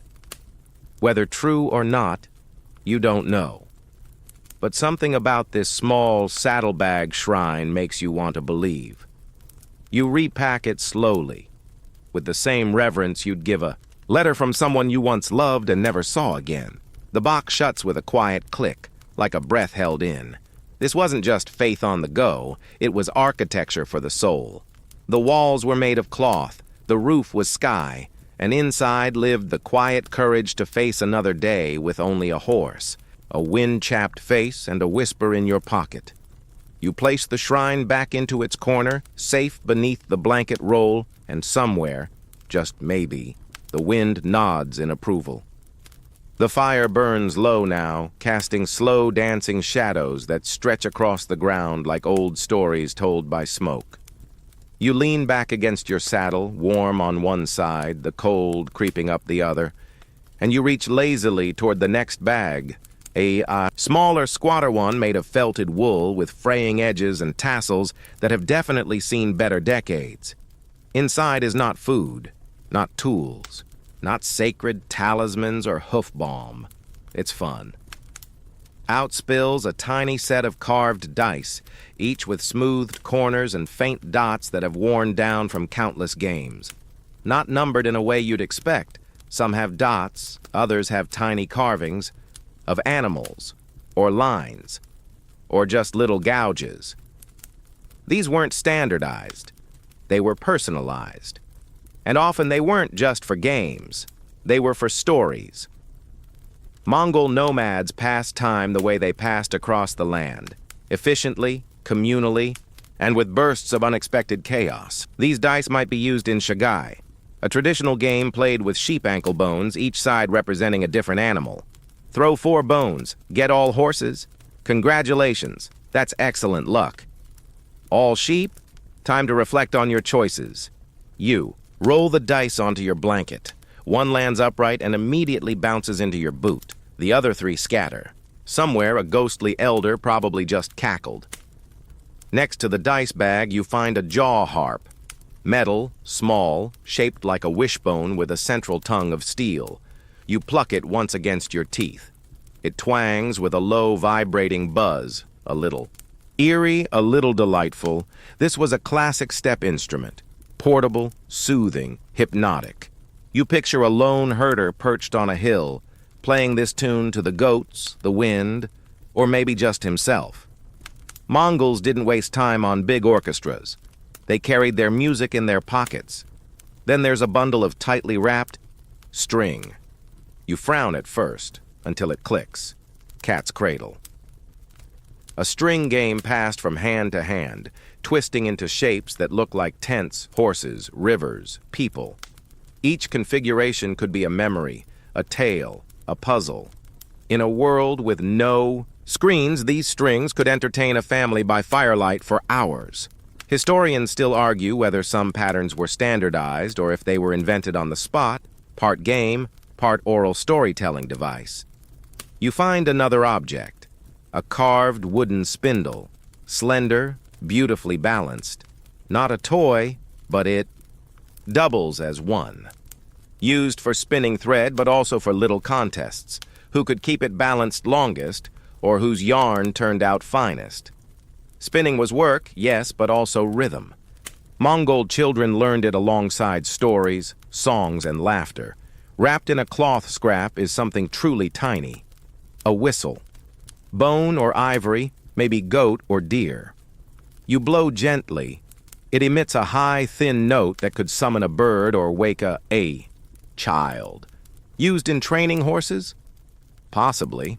But sometimes just carried as a keepsake, a little totem that doubled as a way to pass the time or call your sibling from across the pasture when someone knocked over the soup pot again.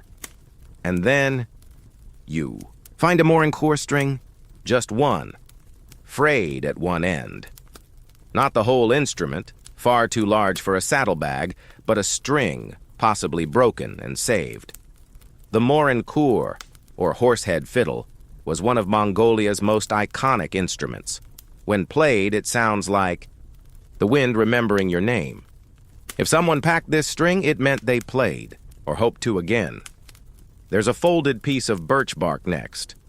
You open it and find a drawing, crude but vivid. A rider, a horse, two tents, a mountain, possibly a child's work or a herder with artistic aspirations. These bark sheets were used for notes, games, little sketches, whatever passed the time on a lonely ridge when the clouds refused to speak. And finally, a lump of wax wrapped in cloth. You smell it, faintly floral, possibly sealing wax, possibly scented wax used to make crude candles. Or, as one fringe theory suggests, a proto-board game piece used to mark progress on stories told in sequence, like a bookmark you could mold or chew on when bored. No one can stop you. You gather everything into your lap, feeling the warmth of the fire, the coolness of the night, and the strange joy of finding playfulness tucked into a life so often defined by survival. This wasn't just distraction. It was culture, connection, a way to make long winters feel shorter and hard rides feel lighter. Because humans, even those who ride across continents, still want to laugh, still want to roll a bone and hope it lands just right. You pack the items back in. The jaw harp buzzes once, soft and accidental, and for a moment you swear the wind is laughing with you. A yawn escapes you, slow and involuntary, as the fire reduces itself to gentle red coals. The stars above have multiplied again, spattered across the sky like powdered sugar on midnight bread. You shift your legs and reach for another saddlebag. This, one unusually ornate. The leather is dyed deep russet and stitched with care. Tiny, swirling patterns curve along the seams. The tassels, yes, tassels, are braided. Some dyed teal, others left in their natural woolen beige. And the metal fittings? Polished, almost decorative. You tug the flap open and immediately see the difference. This isn't survival gear. This is a statement. Welcome to the fashion file.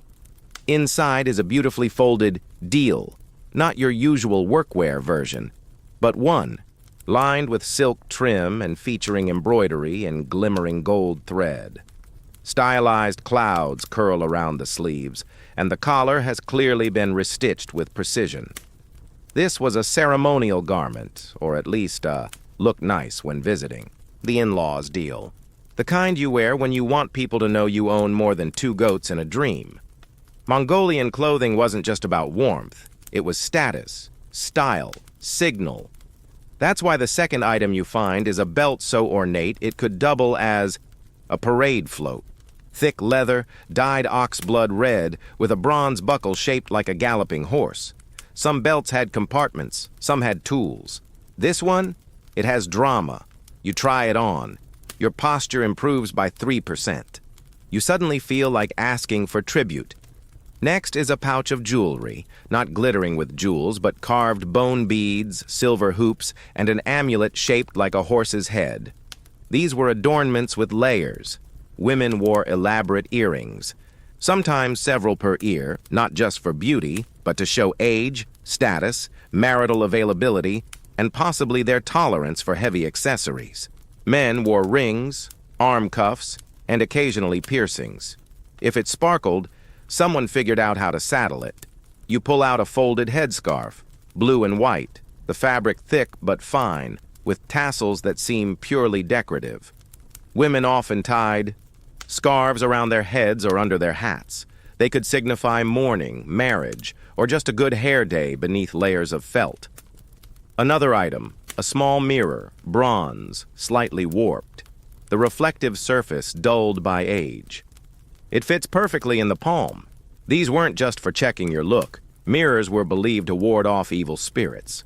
If your reflection wasn't terrible, that was a bonus. Mongol riders sometimes wore them on their belts, or kept them. Tucked near charms to reflect bad luck or nosy demons. You reach into a side pouch and find a tiny jar of something waxy. You open it. It's faintly sweet-smelling, possibly yak fat mixed with flower oil, used for smoothing hair or softening skin.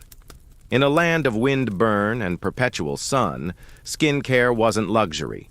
It was armor. Beside, that is a finely woven sash.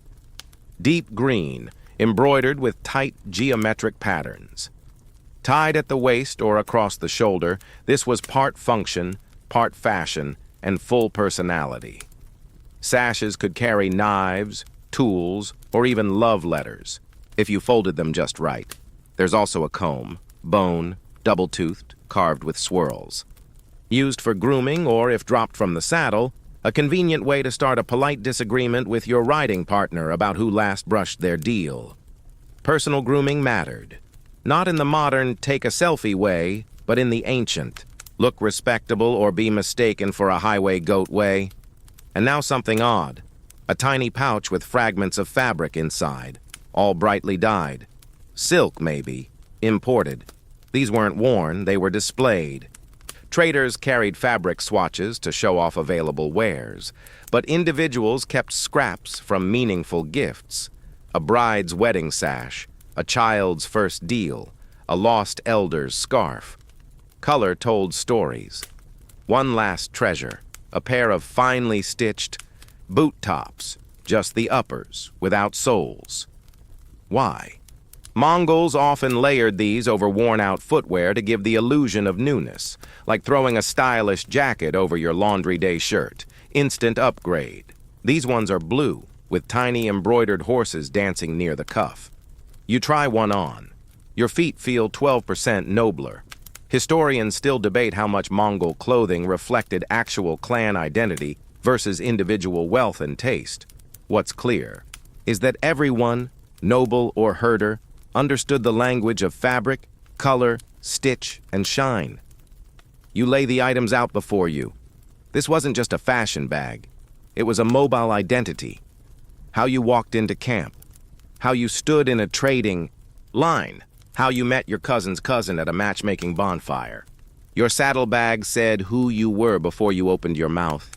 You repack it gently, smoothing the silk, checking the mirror, retightening the tassels.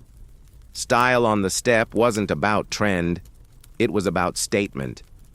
And you, my friend, have just earned yourself one. You stretch your legs beneath the soft weight of a thick woolen blanket, the saddle now serving as your pillow. Stars blinking overhead like tiny, distracted sentinels. The fire's glow barely reaches the neck saddlebag, but you feel for it anyway, drawn to its compact weight, the way it shifts with an oddly personal clink. This one doesn't jingle like coins. It doesn't crackle like parchment. It rustles softly. You lift the flap and find what might be the most intimate contents yet. A bundle of keepsakes. Right on top is a small strip of woolen cloth, folded and bound with red thread. You untie it carefully, and inside, nestled like something sacred, is a lock of hair. Black, thick, still holding the curve of the braid it once belonged to. You don't need to be told what it is. Love token. A reminder. Perhaps from a spouse left behind, or someone you never got the courage to ask about the future. You find a tiny bracelet next, woven, the knots simple but precise. Red and brown, with one loose bead at the center that's clearly made from bone. It's the kind of thing a child might make, or someone trying not to say goodbye out loud. Beneath it lies a scrap of birch bark, etched with what looks like poetry, or perhaps the world's saddest inventory list. A few lines in Mongolian script, faded but legible. You don't read the words, but your fingers trace them anyway. A message, a vow, a warning. Historians still argue whether birch bark notes were love letters, curses, or simply grocery lists gone sentimental. Then, a pouch of dried petals. Crushed, fragrant, faintly purple. Lavender? No, steppe wildflower. Pressed flat between stones, carried for their scent or their symbolism. Mongols believed in the magic of plants, not just for healing, but for memory.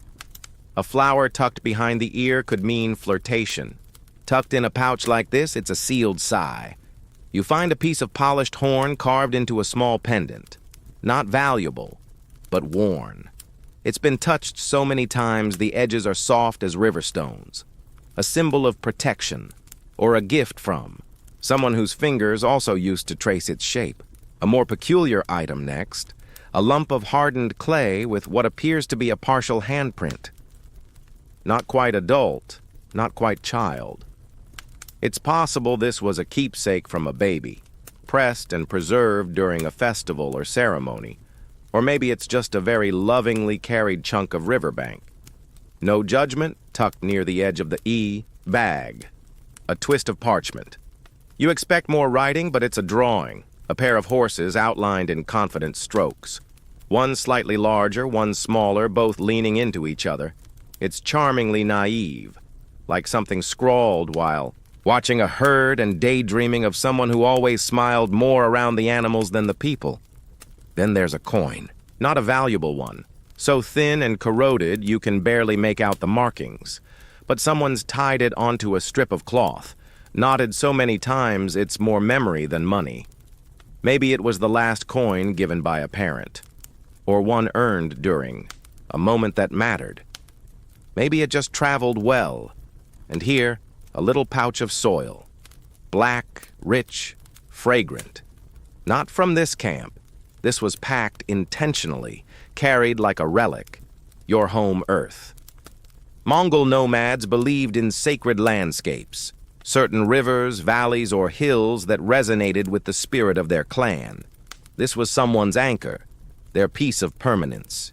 You lift a flap inside the saddlebag and find a folded scrap of hide carefully stitched along one side. Inside is a tiny flute, too small to play well, but clearly once loved. Perhaps a child's first instrument, or just a totem of sound, silent now, but still carrying the memory of laughter. You find one last item, a stone, flat, painted with a single red dot at the center. Not art, A marker, maybe, or a family symbol, or just the only red paint someone could find. But it's been polished by touch. It's been held. You sit with this collection spread before you. Nothing here is useful. You can't eat it, fix a saddle with it, or trade it for tea. But it might be the most essential bag of all. These were the things you packed when everything else had to be left behind. The emotional survival kit. The archive of connection, crafted not from gold or ink, but from scent and shape and texture. Historians sometimes miss this part. They see the conquests, the empires, the tactics. They forget that between those histories were people, missing each other, holding on to fragments. You repack the items gently. The lock of hair goes in last. And for just a moment, you feel not like an observer, but like someone's secret. The night deepens into true stillness. Even the wind takes a pause, as if the entire steppe is holding its breath, waiting. You reach for the next saddlebag with a kind of reverence now, your hands a little slower, your mind already softened. By the weight of the keepsakes, you just return to their place. This one feels different, bulkier, heavier. There's a tautness to the way it's been tied, as if someone packed it not with routine, but with urgency. When you finally get the flap open, the first thing you see is a block of something dark, dense, and wrapped tightly in cloth. Fire cakes, charred, unleavened, and flat as philosophy. They're made of flour, water, salt, and heat, sometimes from a pan, sometimes from a rock, and sometimes just slapped onto the side of a clay oven. Emergency food. Taste? Not its strong suit. Shelf life? Practically immortal. If it survives you, you know you're going to survive. Beneath it is a bundle of raw wool, coarse, lanolin-rich, and still smelling faintly of its previous owner. Not woven, not dyed, just pure. This wasn't for fashion. This was insulation. You stuff it into your boots, around your legs, inside your coat. When the wind cuts deep, this humble lump becomes the difference between numb and not.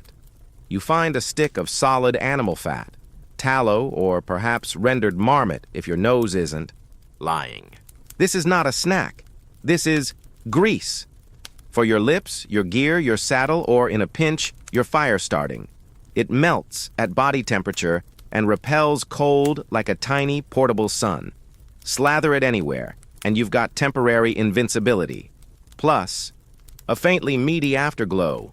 Tucked into a cloth wrap, you discover a second pair of socks. Not new, not clean, just there.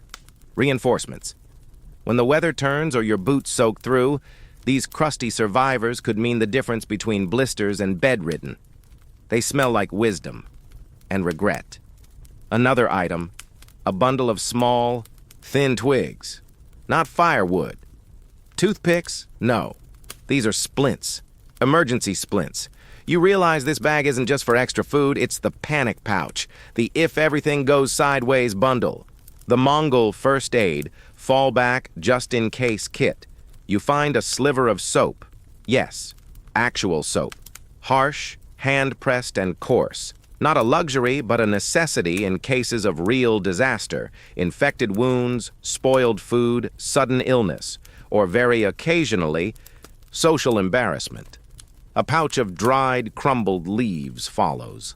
Not tea leaves, medicinal herbs, antiseptic or calming. You sniff. Mint, maybe sage. Possibly some steppe-specific plant known only to herders and one wise grandmother in a distant jair. Sprinkle it in hot water, drink, pray. Repeat as necessary. Then a small flint striker and tinder nest. This one's separate from your regular. Fire kit. Probably kept here in case the main kit was lost.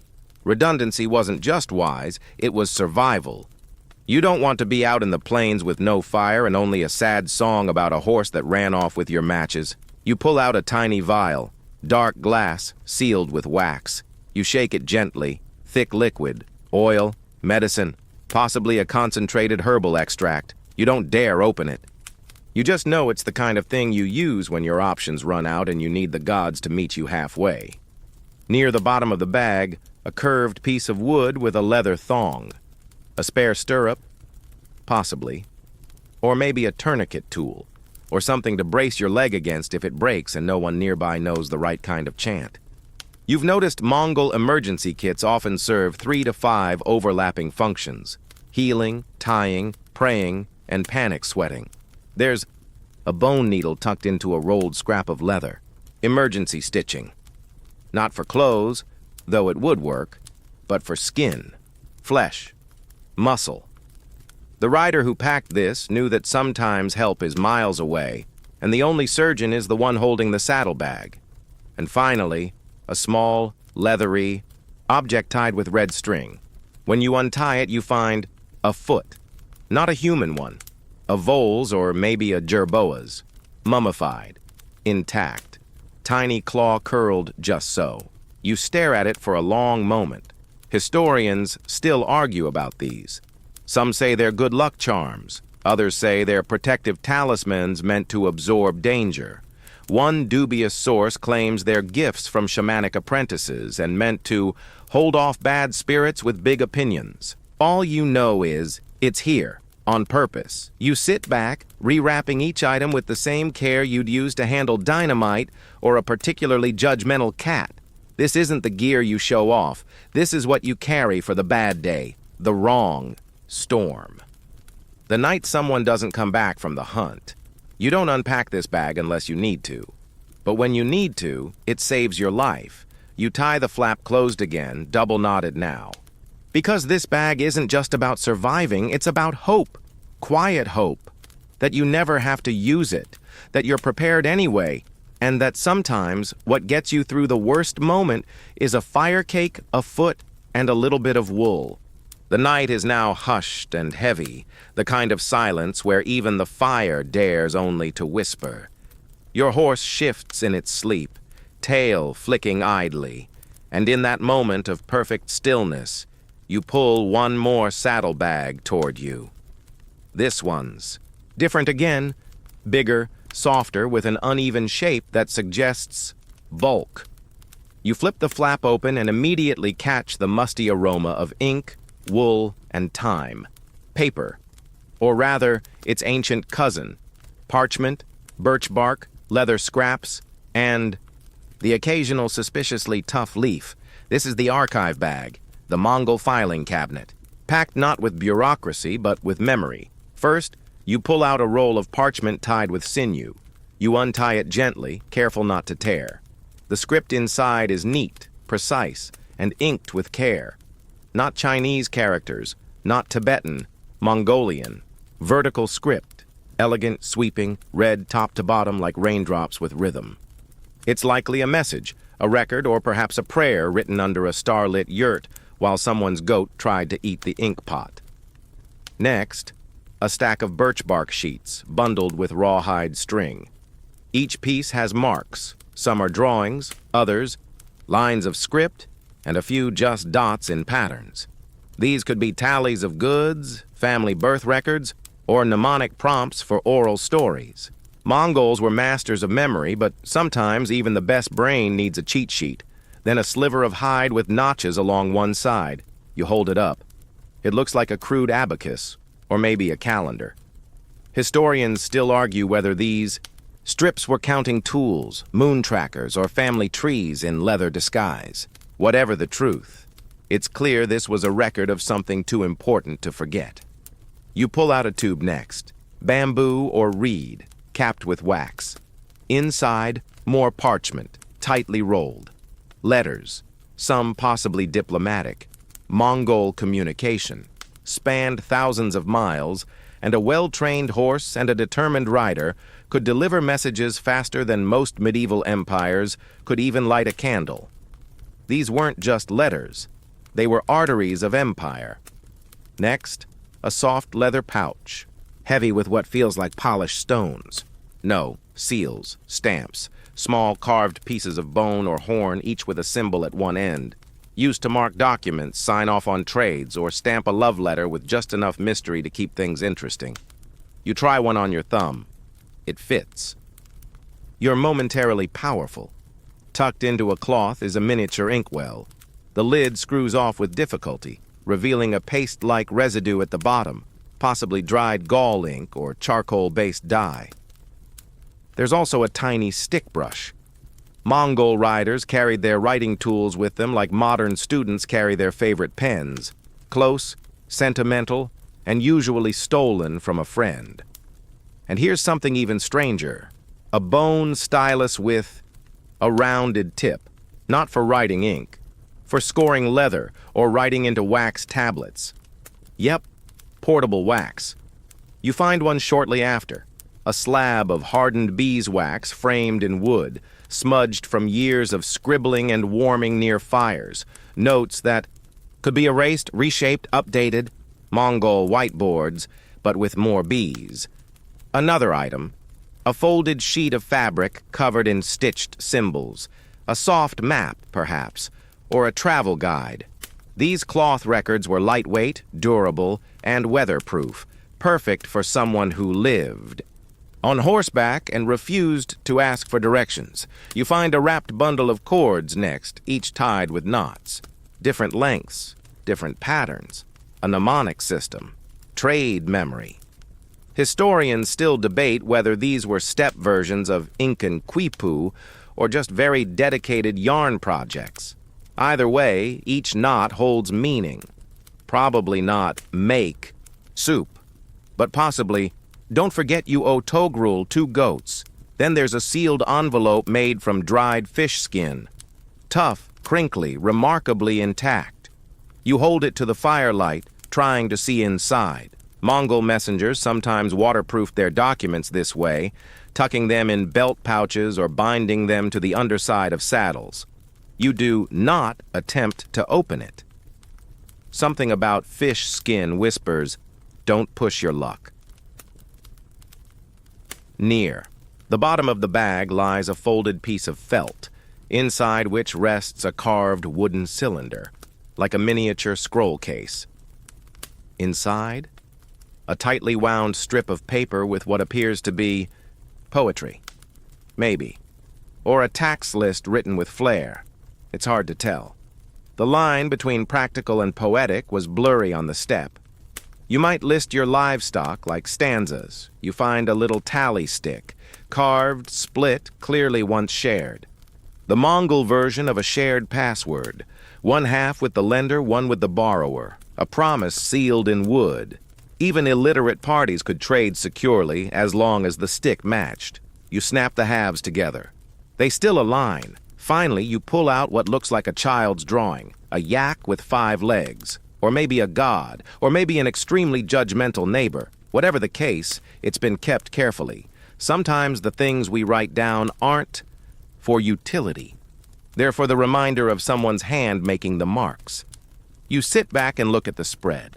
This is more than a bundle of documents. It's a portable brain, a traveling archive, proof that nomads didn't just roam the world.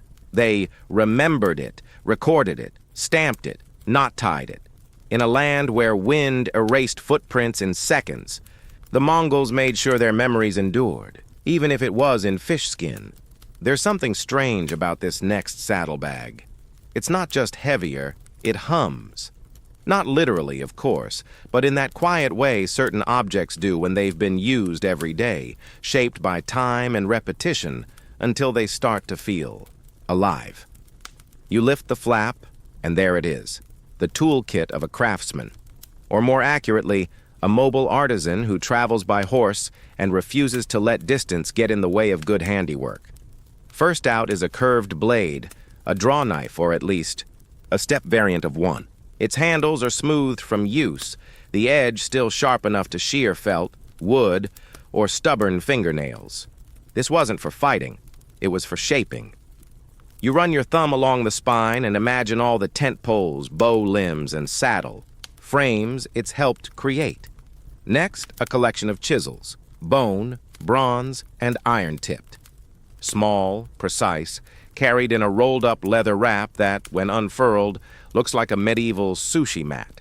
Each one is slightly different, wide, narrow, pointed, flat. These were used to carve everything from yurt frames to the handles of knives, and sometimes the decorative flares on personal flutes. Function met flair on the step. No object was too plain to deserve a flourish. You pull out a small hand drill, yes, a drill. Simple, vertical, spun by cord and tension, like a miniature bow. This tool was essential for boring holes into wood, bone, or even stone. You're holding the ancestor of IKEA assembly kits, except this one doesn't require an Allen wrench or an existential crisis. A pouch of sinew and fine wire comes next. Binding materials. These were used to attach arrowheads, reinforce wooden joints, or lace together armor panels.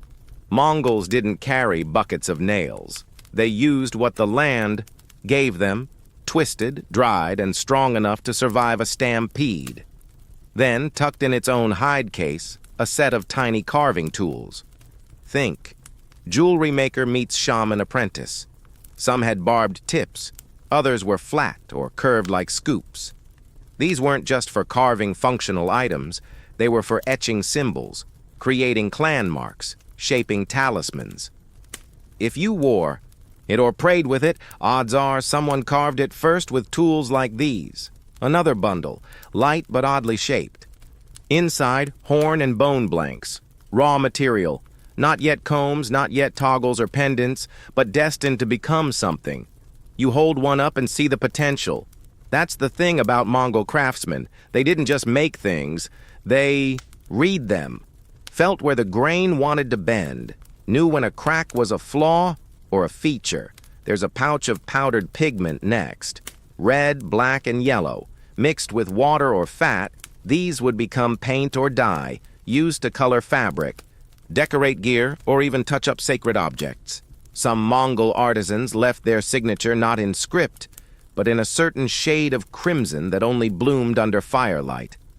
You find a spindle of fine cord, horsehair again, or maybe twisted gut.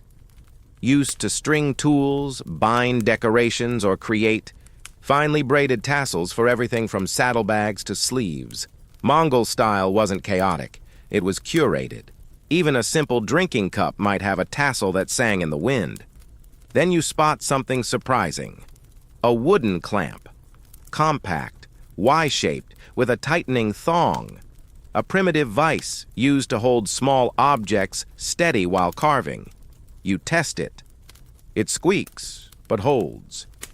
You'd be surprised how many war arrows and family spoons were shaped with one of these clamped between someone's knees under a felt roof. A bag of mixed metal pieces follows, mostly copper and bronze. Bits of old buckles, fragments of blades, worn-down rings, scrap for reuse. No metal was wasted. It was melted down, reshaped, reforged. Your charm today was someone else's broken dagger last summer.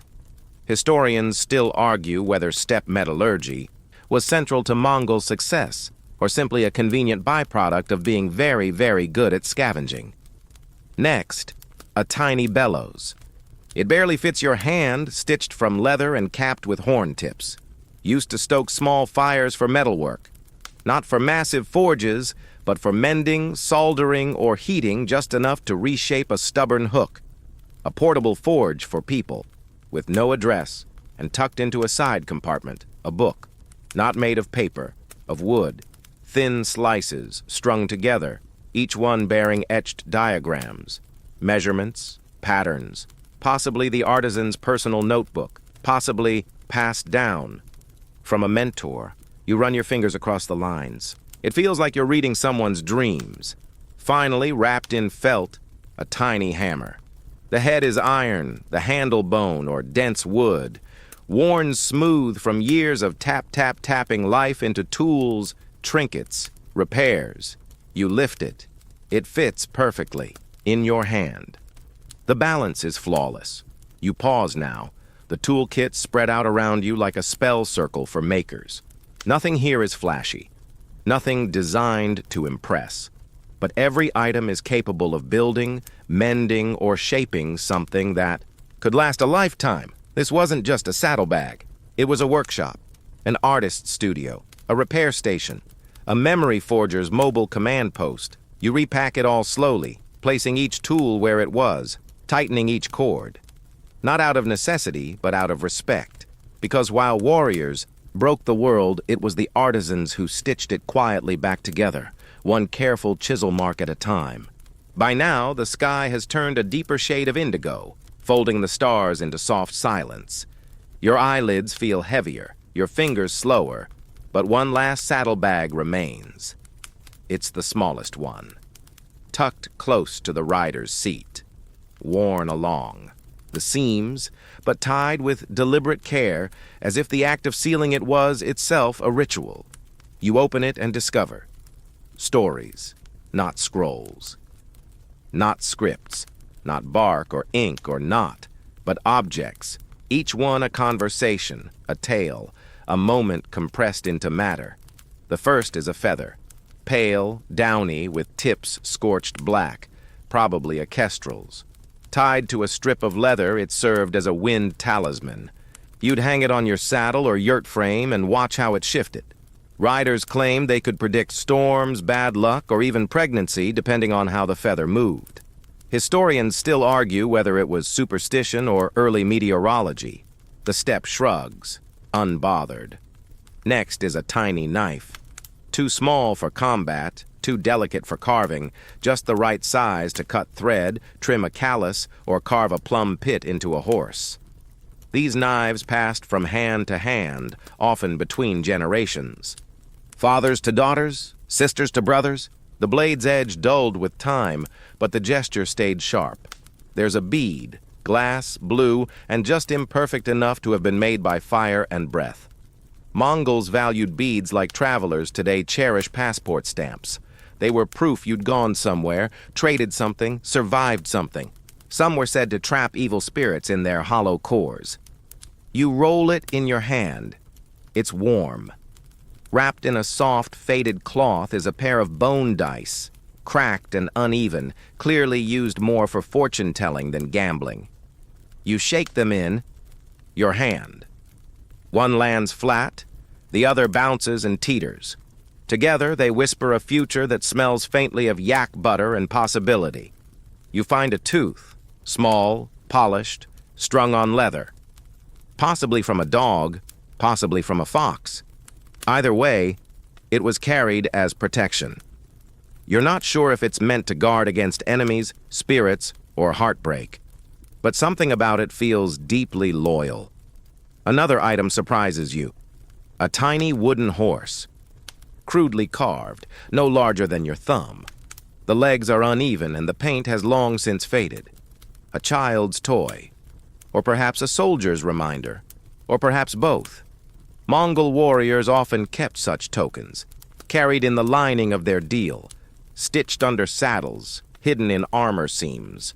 Not for strategy, for comfort.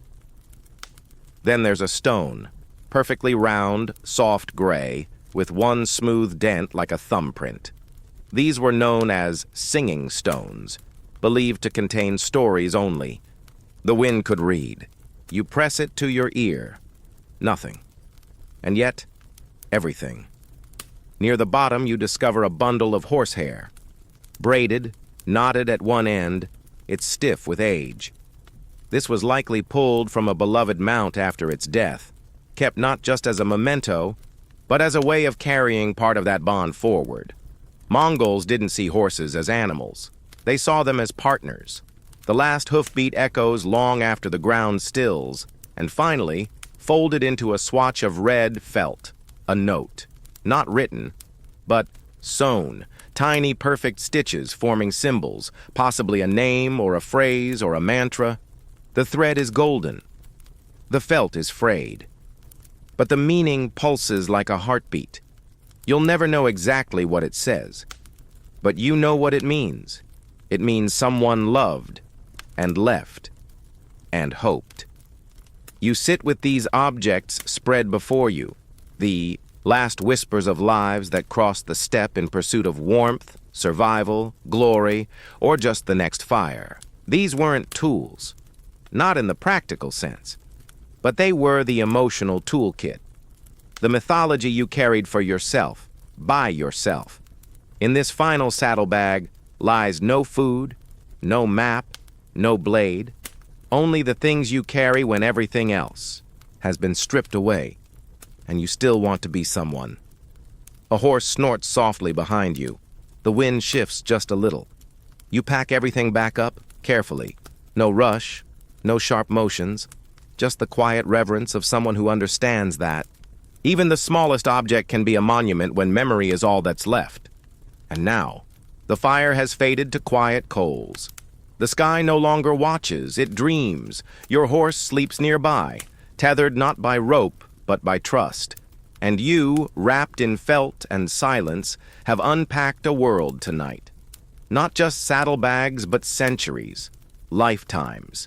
Moments pressed between layers of leather and time. The wind has softened, humming only in the high grasses now, like a lullaby older than memory. You've held keepsakes, smelled wool and resin, touched bone and blessing, and somewhere in the rustle of fabric and the whisper of old parchments, the steppe itself began to speak. It tells you that survival isn't just about food or fire or weapons. It's about connection, ritual, a little luck tucked in a pouch, a song carried on a whistle, a single polished bead that once held off a storm. So you close your eyes, you rest your hand on your blanket, and you let the world grow soft around the edges. Because now you know, Mongol riders didn't just ride. They remembered, they honored. They carried not just their needs, but their stories. And tonight, you carry those too. So exhale. Let it all melt into the quiet. There's nothing left to do now. No roads to follow, no flaps to open, just rest. Good night, traveler of time. May your dreams be fast as horses and just as loyal. End of script. Sweet dreams.